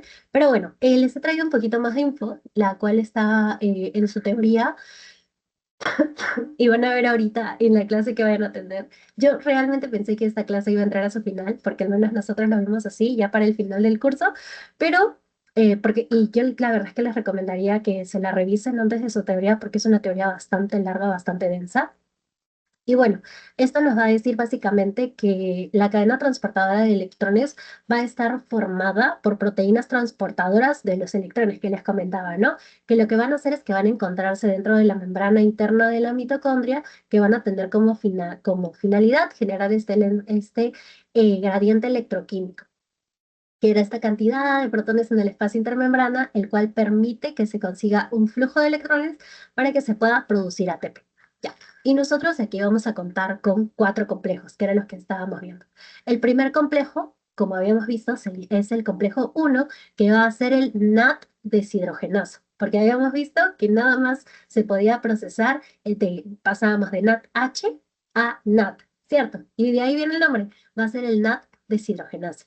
Luego en el complejo 2, en donde procesábamos el FAT, le vamos a llamar succinato deshidrogenasa, porque vamos a quitarle los hidrogeniones al FAT. Luego el tercer complejo va a ser llamado el complejo citocromo BC1 y el cuarto complejo va a ser el citocromo oxidasa. Yo les recomendaría que se chequen el nombre por si les vaya a preguntar en el examen en vez el complejo 1, el complejo 2, les pueden poner el nombre del complejo, así que por eso es importante. Y luego te habla acerca de la gradiente de protones, ¿no? De hidrógeno, el cual va a ser generado por esta cadena transportadora de electrones, la cual se va a utilizar para que estos protones puedan traslocarse hacia la matriz mitocondrial desde el espacio intermembranoso y tal. Y te dice justo lo que conversábamos, que el único complejo que no va a transferir electrones va a ser el complejo número 2. Ya está. Ahora, su teoría también explicaba o abordaba mucho, mucho, mucho qué hacía cada uno de los complejos. O sea, les daba el nombre del complejo y luego cuál era el rol que cumplían. Que pues ustedes ahorita, si ya entendieron la explicación de cómo funciona esta cadena transportadora, ya lo saben. Tenemos el complejo número 1, que lo que habíamos visto era que este complejo se encargaba de procesar el NADH y pasarlo a NAT, ¿cierto? Y por eso te dice que va a encargarse de oxidar el NADH. Este lo que va a hacer es que va a transferir los electrones hacia la coenzima Q, que también nosotros llamamos ubiquinol. Y algo importante es que va a bombear 4 protones, o sea, 4 hidrogeniones, hacia el espacio intermembrano. Listo. Luego vamos a tener al complejo número 2, que nosotros le vamos a llamar complejo succinato deshidrogenasa, que lo que va a hacer es que va a procesar al FAT-H. Ya lo habíamos visto, ¿no? Procesa FAT-H, lo lleva a FAT y esta va a oxidar y a este FAT nosotros le vamos a llamar succinato y va a convertirlo en fumarato también en el ciclo del Krebs y nos dice que va a pasar lo que les comentaba, de FAT-H a FAT y luego de esto lo va a enviar hasta la ubiquinona y algo importante es que este complejo 2 no bombea protones hacia el espacio intermembrana, va a estar compuesto por FAT y por un centro ferrosulfurado. Y luego vamos a tener a la ubiquinona o a la coenzima Q, la cual nos dice que va a ser liposoluble y va a llevar estos electrones que ha obtenido el complejo 1 y el complejo 2 hacia el complejo 3. Básicamente es lo que habíamos estado viendo, chicos. Complejo 1, complejo 2 le pasan los electrones hacia la coenzima Q o la ubiquinona, no se olviden de los dos nombres que tiene, y luego esta ubiquinona va a seguir pasándole hacia los siguientes complejos. Y en acá nos hablan acerca del complejo 3 o el complejo citocromo BC o Q-citocromo C óxido reductasa, tienen nombres larguísimos, que básicamente lo que va a hacer, como ya habíamos visto, es los electrones que tenga los va a mandar hacia el citocromo C y va a bombear 4 protones hacia el espacio intermembrano. Luego vamos a tener al citocromo C, que va a ser esta pequeña molécula que justo teníamos asociada al complejo número 4, y este va a encargarse de llevar los electrones hacia el complejo 4. Y ya el complejo 4 o el complejo citocromo C oxidasa va a transferirle estos electrones hacia el oxígeno, ¿no?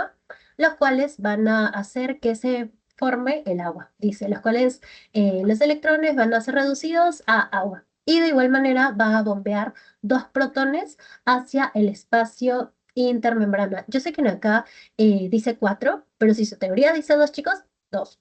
Punto.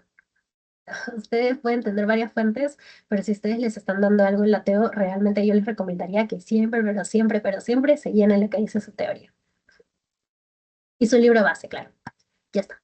Y luego vamos a tener aquí al último componente que va a ser justo al ATP sintasa, ¿no? Como habíamos visto, constaba de 2 subunidades. Teníamos al F0 y luego teníamos al F1.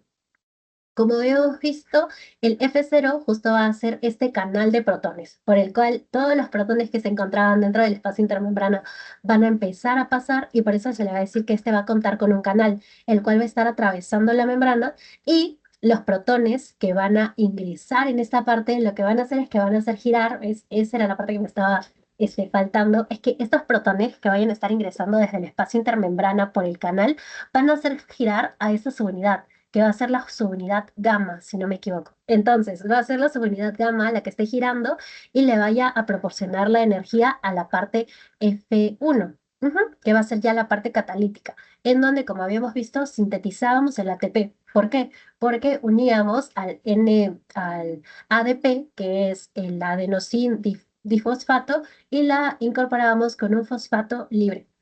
Y nos dice, que cada giro va a cambiar la conformación de las subunidades beta y nos dice que el O abierta libera ATP, el L relajada fija ADP más fosfato inorgánico y la T o la tensa sintetiza el ATP. Y básicamente solamente les están hablando de cuáles van a ser las subunidades que los conforman. Así que yo les diría que no se preocupen mucho por eso, pero si tienen alguna duda sobre esto tal, ya lo checan en su teoría porque no he checado mucho el tema sobre esta proteína, así que a esa info también se los debo, chicos. Voy a checarlo un poquito más, pero la verdad es que al menos a mí no me lo preguntaron, simplemente les recomendaría, y en lo que llevo de carrera, les recomendaría que recuerden muy bien cuáles van a ser las 2 subunidades y también si pueden, chéquense bien cuáles son los otros 2 nombres que le dan, porque al menos cuando, no recuerdo si fue en bioquímica o si fue en fisio, pero lo que pasó era que nosotros nos hablaban del mismo complejo, que es el ATP sintetasa, pero le cambiaban el nombre. O sea, en vez de decirte F0, creo que le decían la seguridad alfa, y en vez de decirte F1, creo que era la beta. Así que es fácil y tiene otra variación, así que por si chéquenselo, ¿no? Para que tengan bien claras las cosas. Y luego nos va a decir que por cada 3 protones que están pasando, se va a generar un ATP. Y algo importante también es que aquí vamos a tener o se va a llevar a cabo también el proceso de la termogénesis. ¿Por qué? Porque hay algunas veces en las cuales en vez de de que con el paso de estos protones por la subunidad F0, en vez de que se genere el ATP, lo que va a pasar es que podemos disipar esta energía generada en forma de calor. Ujú. Y esto lo vamos a ver bastante en las proteínas desacoplantes en el tejido adiposo pardo, que va a ser justamente el tejido que se encarga de generar esto, ¿no? Y lo que nos va a permitir va a ser la termorregulación. O sea, en vez de usar este gradiente electroquímico para formar ATP, que va a ser nuestra molécula energética, formamos calor para que podamos mantener nuestra temperatura corporal o en determinadas circunstancias, chicos. Así que ese dato también es importante. Ya está. Y ahora hablemos un poquito más en aquello estábamos hablando de la respiración celular, que era lo que les comentaba. Respiración celular. Ah, hola, ¿volviste a levantar tu mano? Es que creo que nunca la bajaste, entonces no sé si lo volviste a levantar ahorita. ¿Juan Carlos? Sí, recién me di cuenta que la tenía levantada, pero sí, quería hacer otra pregunta. Sí, sí, dime. Em, bueno, lo que normal se llama complejo 5, ¿es ATP sintetasa o es ATP sintasa? Es sintetasa. Yo sí Sintetasa. tengo la mala costumbre de siempre decirle este sintazo. Pero creo que acá también lo colocaron como sintasa. ¿Sabes qué pasa? Creo que con ese complejo, al igual que con el tema de la glucólisis o la glicólisis, tienen dos nombres muy similares y al final del día usan ambos. Pero a ver, dame 2 segundos, porque yo siempre le he dicho ATP sintasa. Pero a ver.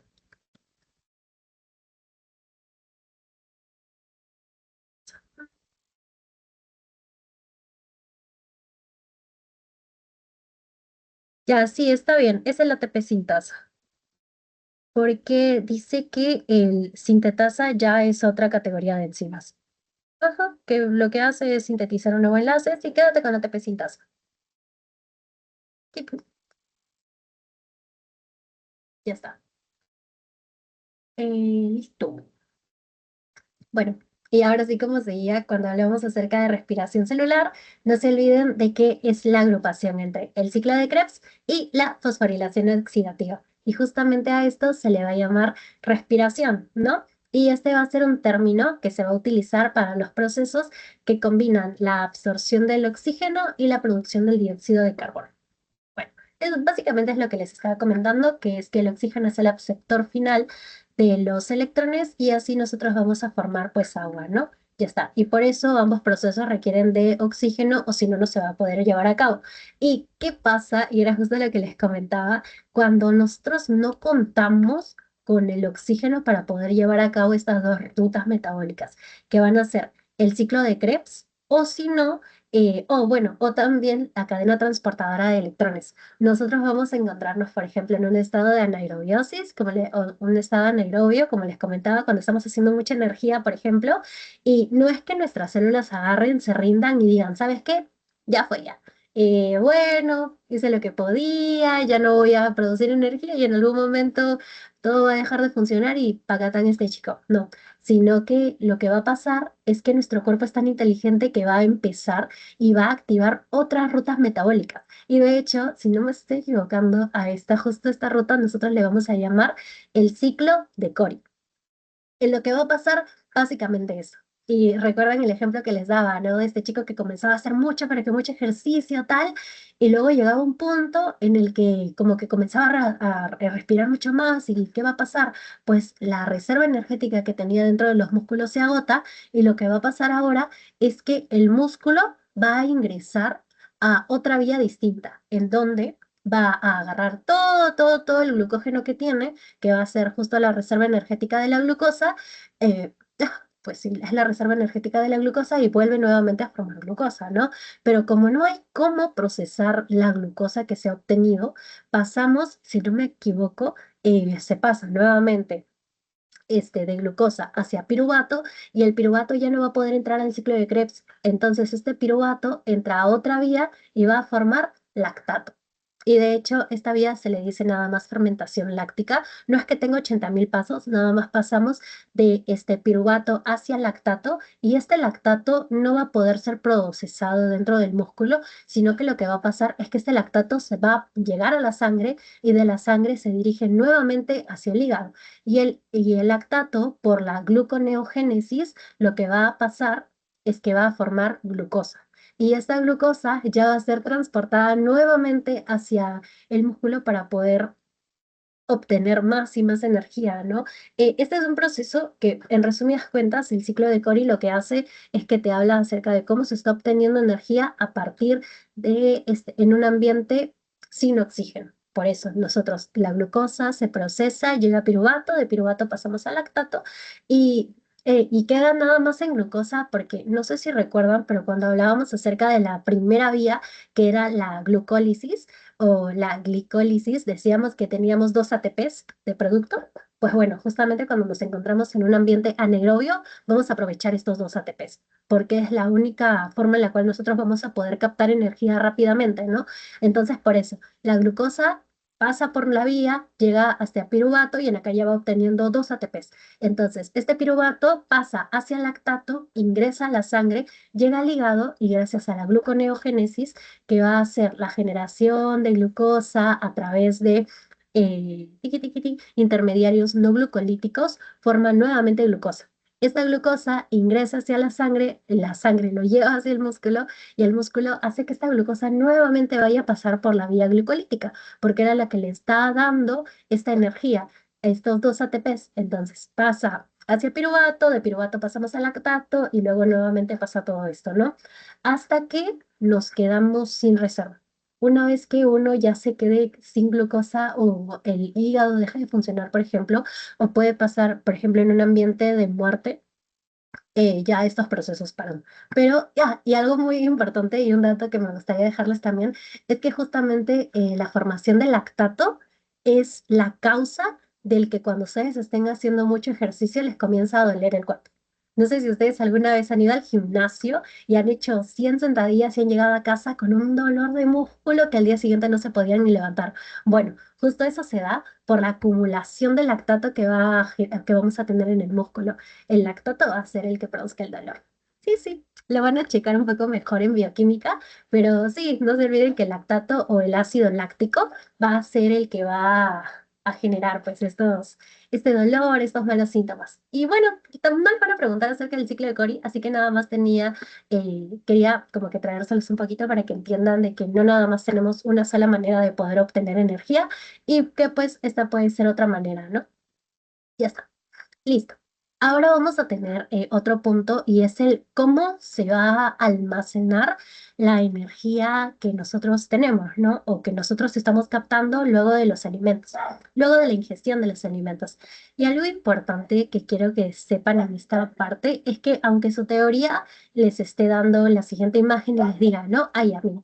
La energía se va a almacenar en una célula animal por medio del glucógeno, en una vegetal como almidón y en una ameba como almidón y lípidos, nosotros vamos a tener una ruta específica para poder almacenar la glucosa que nosotros ya tenemos.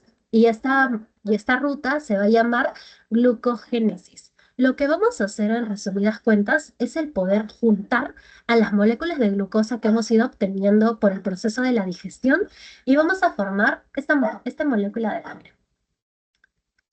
Y les he traído la imagen. Lo que nosotros vamos a formar es esta molécula de glucógeno, donde no sé si pueden apreciarlo, pero básicamente es una cadena larga, larga, larga con un montón de ramificaciones y cada una de esas bolitas que ustedes pueden ver ahí es una glucosa.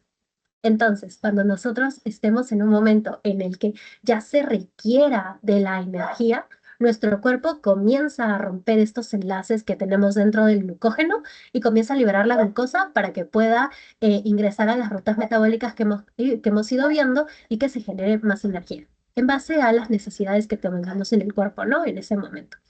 Y este va a ser un proceso formado principalmente por la glucógeno sintasa y por la enzima ramificante, que lo que hace es que el glucógeno, a diferencia de la glucosa, no sé si recuerdan, la glucosa 6-fosfato era básicamente una molécula de 6 carbonos, que eran una línea. Bueno, en este caso el glucógeno no. Va a comenzar a hacer carbonos, hacer carbonos, hacer carbonos, juntar, juntar y juntar glucosas. ¿Y luego qué hace? hace una rama. Y por eso es que es como un arbolito. Genera una ramita o comienza a ramificarlo y comienza, ya no va recto, sino que comienza a irse para arriba. Hasta que llega un punto y dice, no, ya está muy largo. Y luego comienza a irse para un lado. Y así, por eso comienza a formar como este tipo árbol. Y esto de aquí lo busca no por ningún motivo, porque se vea bonito como encima, tal. No, sino que lo que hace es que se genera una molécula mucho, mucho más compacta y ya sea eficiente para almacenarse.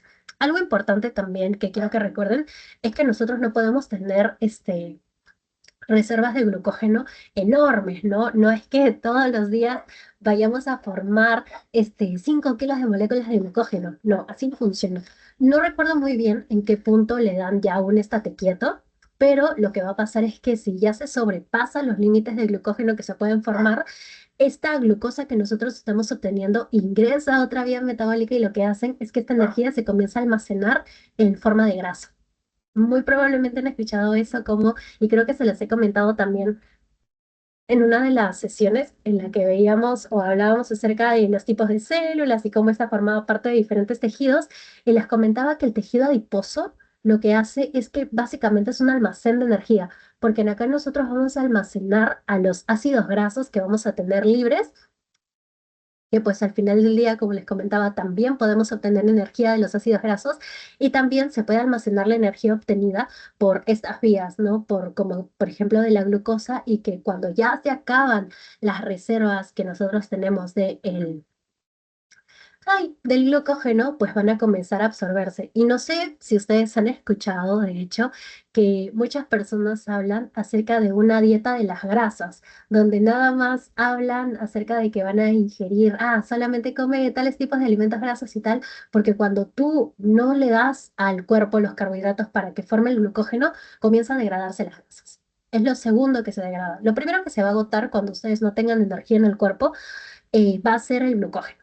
Por ejemplo, ya, digamos que hoy día Shirley agarra y dice, ¿sabes qué? Ahora yo ya no quiero comer porque estoy muy subidita de peso. Bueno, lo primero que va a hacer mi cuerpo es que va a degradar estas reservas de glucógeno, porque es literalmente glucosa comprimida, por así decirlo, ¿no? Entonces, una vez que se agota el glucógeno, va a empezar a querer buscar otras energías, o mejor dicho, va a tener que buscar o encontrar alguna otra manera de poder extraer la energía y va a empezar con la degradación de las grasas. Y si uno sigue sin comer todavía y ya se te acaban las reservas de grasa que tienes, lo que va a hacer el cuerpo es que comienza a degradar proteínas. Recuerdan que les comentaba que nosotros podíamos obtener proteínas de tres partes, que eran carbohidratos, lípidos y proteínas. Bueno, vamos a pasar también a poder agarrar esa energía de las proteínas, pero obviamente esta va a ser el último de todos los recursos porque las proteínas van a desempeñar muchas funciones, ¿no? Dentro de estas estructurales. Entonces, por eso las proteínas no son una de las principales maneras de obtención de energía cuando nos quedamos sin recursos. Pero bueno, chicos, ya, ese es un tema de otro día, tal, solo quería comentarles un poquito de esto. Y ya casi que para finalizar, me gustaría conversar con ustedes un poquito acerca del ADN mitocondrial. Al final del día ustedes ya lo van a checar cuando estén estudiando para su examen y en la clase que van a tener esta semana, pero lo más importante que tienen que saber del ADN mitocondrial, en primero, es que nada más va a ser materno, o sea, es un tipo de ADN el cual va a ser bicatenario, pero va a ser circular y va a ser únicamente de herencia materna. Eso es muy importante. Y algo que te dice también es que este va a constar con dos cadenas, que va a ser la cadena H y la cadena L. ¿Ok?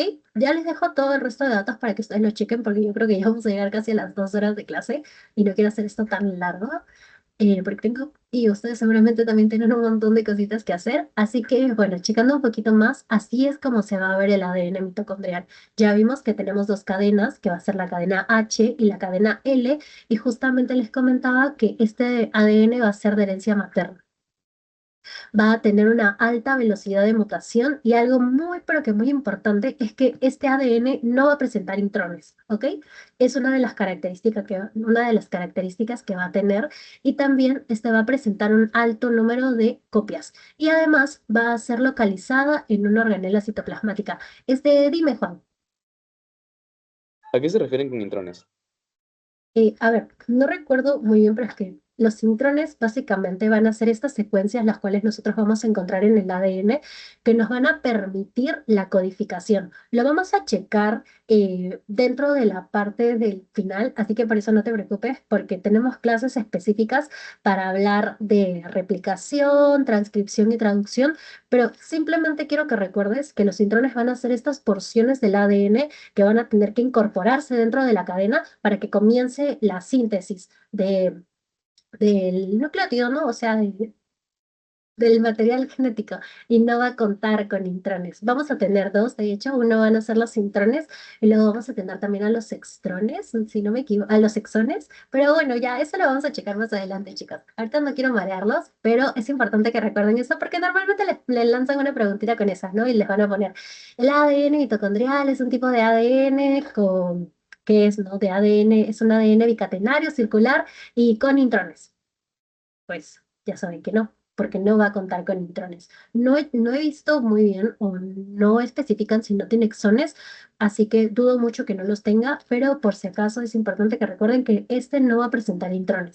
Y al menos a nosotros nos lo preguntaron y es cuál es el tipo de información o de ARN que va a formar parte de este ADN. Y es que este ADN mitocondrial va a procesar dos ARN ribosómicos, dos ARNTs, o sea, dos ARN de transferencia y 13 ARN mensajeros, que van a ser justo los que van a encargarse de poder traducir, o sea, de poder formar a las proteínas, las cuales vamos a encontrar, ¿no? En este proceso de la fosforilación oxidativa.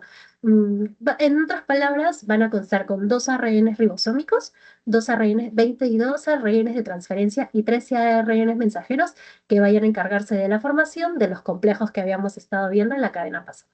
Y ya, chicos, eso es lo más importante. Luego también, ay, se me secó la garganta. Nos hablan un poco más acerca de cuáles van a ser los órganos afectados si nosotros tenemos una alteración dentro de nuestro ADN mitocondrial.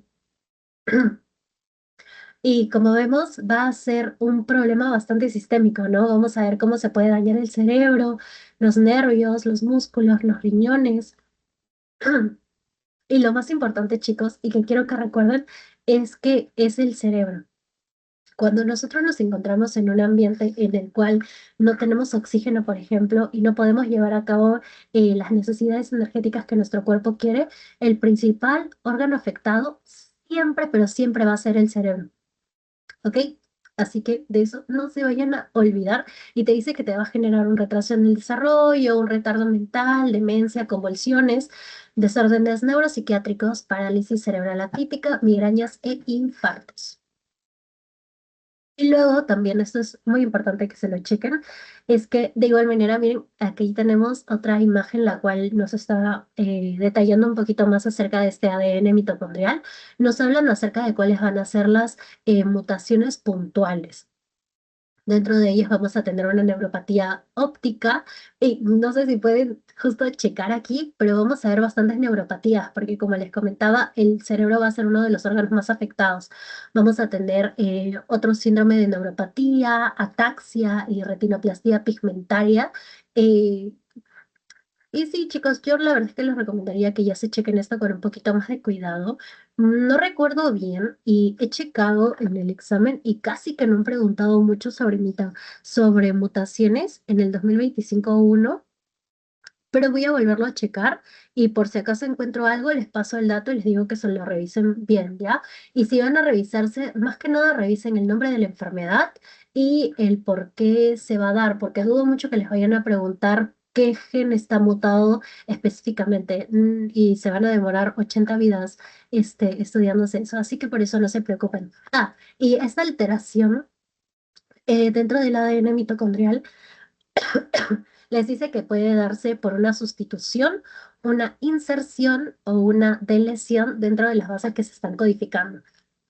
En resumidas palabras, una sustitución de las bases lo que va a hacer básicamente es, digamos que esta base de acá, que tiene que ser de color guinda, nosotros le estamos intercambiando por una base de color amarillo. Eso ya es una sustitución. Y si se está alterando el ADN, pues nada más por cambiar una base por otra, ya te va a generar una alteración y que puede llevarte a estas mutaciones, ¿no? Listo. De igual manera, cuando hablamos acerca de una mutación por inserción, lo que va a pasar es que entre este ADN, entre este fragmento de ADN que va a ser guinda y este segmento de ADN que va a ser amarillo, se va a insertar un ADN de color azul. Bueno, eso es una inserción, que también el alterar esto, pues va a generar de igual manera algún tipo de estas, alteraciones mitocondriales. Y cuando hablamos de una deleción, pues lo primero que se les venga a la mente en este caso, los chicos, como vemos acá al lado de este guinda tenemos dos amarillos. Bueno, sería algo más o menos como que uno de los dos amarillos se elimina. Eso sería una mutación por deleción dentro de las bases de las secuencias que se están codificando. Y esto se puede dar por la misma naturaleza de la mutación, un grado de heteroplasmia, requerimientos genéticos del tejido y capacidad del tejido para reparar el daño. Eso es lo que va a estar alterándose, si no me equivoco. Y bueno, en acá nosotros vamos a checar ya un resumencito.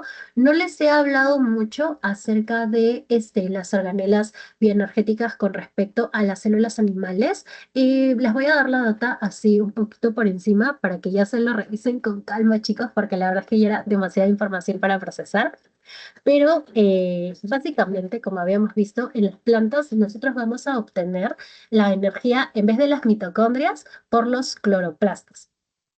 Estos de acá, de igual manera, van a ser organelas membranosas, ¿no? Las cuales van a encontrarse principalmente en las plantas o también en las algas. Y lo que van, y como ven en este cuadrito, que la verdad es que resume bastante, pero bastante bien toda su clase, que le van a encontrar al final de todas sus diapositivas de la sesión, es que ellos van a estar formados por tilacoides, los cuales van a tener también el estroma, a una membrana plastidial interna y a una membrana plastidial externa, y te va a decir que pues este estroma es en donde vamos a tener este ADN, ¿no? El ADN plastidial, los plastorribosomas, o sea, en resumen cuentas les están hablando acerca de cuáles van a ser los componentes que van a tener los cloroplastos, y lo más importante aquí es que cuando nosotros hablamos de la energía que obtenemos en las plantas es que nosotros vamos a tener dos fases.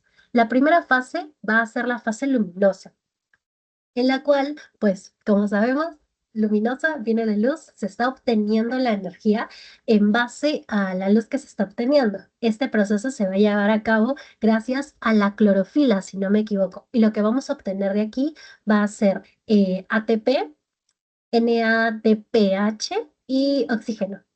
Y lo que va a generar es que vayamos a tener ya energía lista para que se procese la siguiente fase, que va a ser la fase oscura. Y como van a checar en su clase, por fin no se vayan a olvidar, es que lo que va a buscar es que, a ver, pensé que me habían escrito, es que en la fase oscura se utilice la energía que hemos recolectado dentro de la fase lumínica, ujú, o de la fase luminosa para poder fijar el dióxido de carbono. Y lo más importante de aquí es que recuerden que se fija el dióxido de carbono por la enzima Rúbico. Ujú. Y gracias a esta fijación, por así decirlo, del dióxido de carbono, se van a formar los metabolitos de los cuales van a nutrir a la planta, como en este caso van a ser los azúcares, como la glucosa, la fructosa, el almidón y la sacarosa, y la planta o bien lo va a almacenar o si no lo va a transportar. Es decir, la fase lumínica lo que va a hacer es formar moléculas bioenergéticas, como ya habíamos checado, ATP, NADPH y también va a formar oxígeno, mientras que la fase oscura lo que busca es formar biomoléculas útiles, como pueden ser, por ejemplo, los azúcares, los cuales van a o bien almacenarse dentro de la planta, y por eso nosotros decimos, ah, sí, tal planta como las papas y tal, son ricas en almidón. Bueno, pueden almacenarse dentro de la planta o si no transportarse. Y ya chicos, básicamente eso sería todo lo que hemos visto en la sesión. Acá cuando hablamos de mitocondrias, pues de igual manera nos hablan acerca de cuáles son las partes que poseen, quiénes van a estar encargados del proceso metabólico y por fin, no se olviden de poder checar bien cuáles van a ser los nombres de cada uno de los procesos, porque como les comentaba y como habíamos estado checando, glucólisis va a ser el proceso el cual se encarga de romper azúcares. Pero si yo a ustedes les digo glucogénesis, La glucogénesis no es lo mismo que la glucólisis, porque con la glucogénesis nosotros estábamos formando glucógeno. No sé si recuerdan que estábamos formando esta molécula como un arbolito, ¿no? La grande que nos ayudaba a almacenar la energía. Bueno, por eso les digo, sería importante que lo recuerden para que no vayan a confundir los términos. Y luego aparte vamos a tener otros como la glucogenólisis, donde rompemos estas moléculas de glucógeno para poder obtener glucosa. Así que es muy importante que se vayan a checar esos términos. Si yo he checado los exámenes y la verdad es que no les recomendaría que si no tienen mucho tiempo, como van a tener justo el examen el mismo día en el que lleven PBM, y PBM es un curso muy, muy, muy pesado, no les recomendaría tanto checarse todas las enfermedades porque siento que es algo demasiado pesado de recordar, pero céntrense en ADN mitocondrial y cuando chequen la parte de las plantas, o sea, cuando se habla del proceso de la fotosíntesis, revisen bien la enzima implicada, que como les había dicho es la Rubico, porque he visto que lo han preguntado varias veces y de hecho lo preguntaron en el parcial pasado. ¿Y qué más? ¿Qué más? ¿Qué más? Y las rutas, pues chicas, lo que hemos estado checando más que nada y cuáles van a ser los productos de cada una de las rutas. Eso sería importante que se chequen, ¿no? ¿Cuáles van a ser, cuál es la cantidad de NAD que se está generando en el ciclo de Krebs? O el ciclo de Krebs produce ATP, ustedes ya saben que no lo hace porque lo va a producir nada más la vía de la glucogenol, de la glucólisis o si no, la vía pues de la cadena transportadora de electrones. Y ya chicos, les deseo muchísima suerte en su examen parcial. Estoy segura que les va a ir increíble realmente. Muchísimas gracias por haber estado el día de hoy conmigo. Sé que la clase se ha hecho un poquito larga. Espero que les vaya muy, muy, muy bien, en serio. Y me dan 2 segunditos que ahorita les mando su post-test. Realmente estoy muy feliz por haberlos conocido. Espero que les haya gustado un poquito el repaso que hemos estado checando, que les haya ido bien en el examen. Y si por algo hoy no les fue tan bien como esperaban en el examen que habíamos estado tomando, tómenlo como motivación.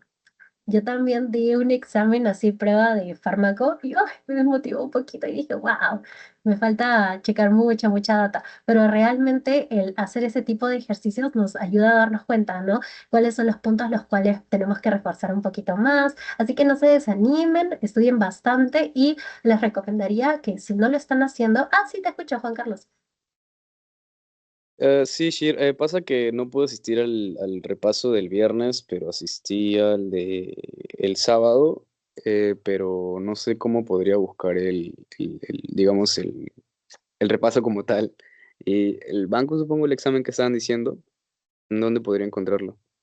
A ver, ¿me das 2 segunditos? Lo que pasa es que quería volverlo, eh, quería armar un forms para que puedan responderlo uno a uno, pero para que ya lo tengas te lo mando en archivo. Lo tengo en PDF. Sí, tiene un nombre un poco exótico, así que no se burlan del nombrecito. Ya les mandé el forms. A ver, me dan un segundo. Y ya. Espero que no te hayan pasado el examen, porque el chiste del examen que hemos tomado y tal era que puedas checar cada una de las preguntas. Solamente abarca los primeros 6 temas, ¿ok?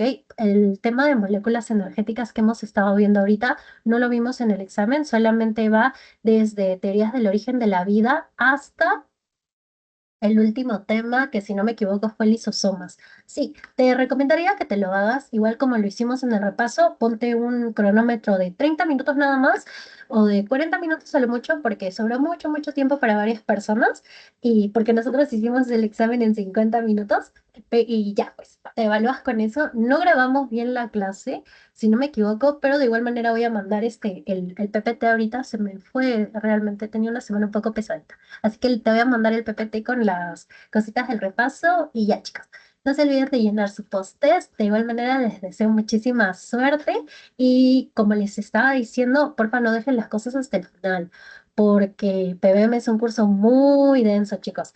Y si ustedes dejan biología, que es uno de los más pesaditos de su curso, y yo recuerdo que cuando estábamos llevándolo, le decíamos que era el curso filtro de segundo ciclo, y si dejan que se les junte para un día antes con PBM, las cosas no van a salir muy bien. Así que por favor, denle su tiempo. Ahorita, bueno, hoy no creo, pero ya mañana, si tengan un huequito, vayan checándose el tema uno, revisen bien la teoría y sobre todo recuerden aquellas cositas claves que les dijeron sus profesores en las teos, ¿no? Porque normalmente eso es lo que viene. Guíense bastante de eso. Si tienen algún tipo de pregunta, yo les recomendaría que en vez de leerse el CARP a este punto, hagan lo más fácil. Bien, búsquenlo en Google o si no, a alguna guía suban sus apuntes y les van a explicar las cosas de manera un poco más clara para que ya no se tomen todo el tiempo, porque no sé si han llegado a checar el CARP, pero el CARP es un libro como de este volumen. Y lo que les explica, o lo que les explico yo en 2 minutos, o lo que les puede decir ChatGPT en 1 minuto, se lo van a leer en 30 páginas y es un poco pesado. Yo recuerdo que para mi primer examen de biología sí me leí el CARP y realmente preguntaba muy pocas cosas del libro. O sea, yo sé que puede ser asegurar 1 o 2 preguntas, pero por el tiempo que les va a tomar leerse el libro, pues no sé si es muy eh, favorable, ¿no? Así que ya, bueno, solamente sería eso, chicos. Mucha suerte, de verdad. Me platican, pues, cómo les va en su examencito. Sí, te escucho, Juan Carlos. Ah, perdón, no veo el post. Es en el grupo, ¿no? O No lo ves acá, lo mando aquí por el chat, pero si no lo mando por el grupo también. porque no me sale, estoy poniendo el chat y no me sale. Y lo que pasa es que, y si es, más bien, me dejas tu correo también por el grupo, ¿por qué? Porque cuando no están en el grupo del Teams, he visto que no les sale el chat de la reunión. Así que, pero ya lo mandé. Ok. Ya, chicos, ahora sí, los dejo. Cuídense mucho, no se olviden de mandar su post-test. Hasta luego, chicos, mucha suerte. Una consulta. Yo tampoco puedo ver por el chat. También te mando mi correo al grupo. Sí, mándame tu correo al grupo para poder agendar, o sea, para poder unirte. Muchas gracias, chicas, buenas noches.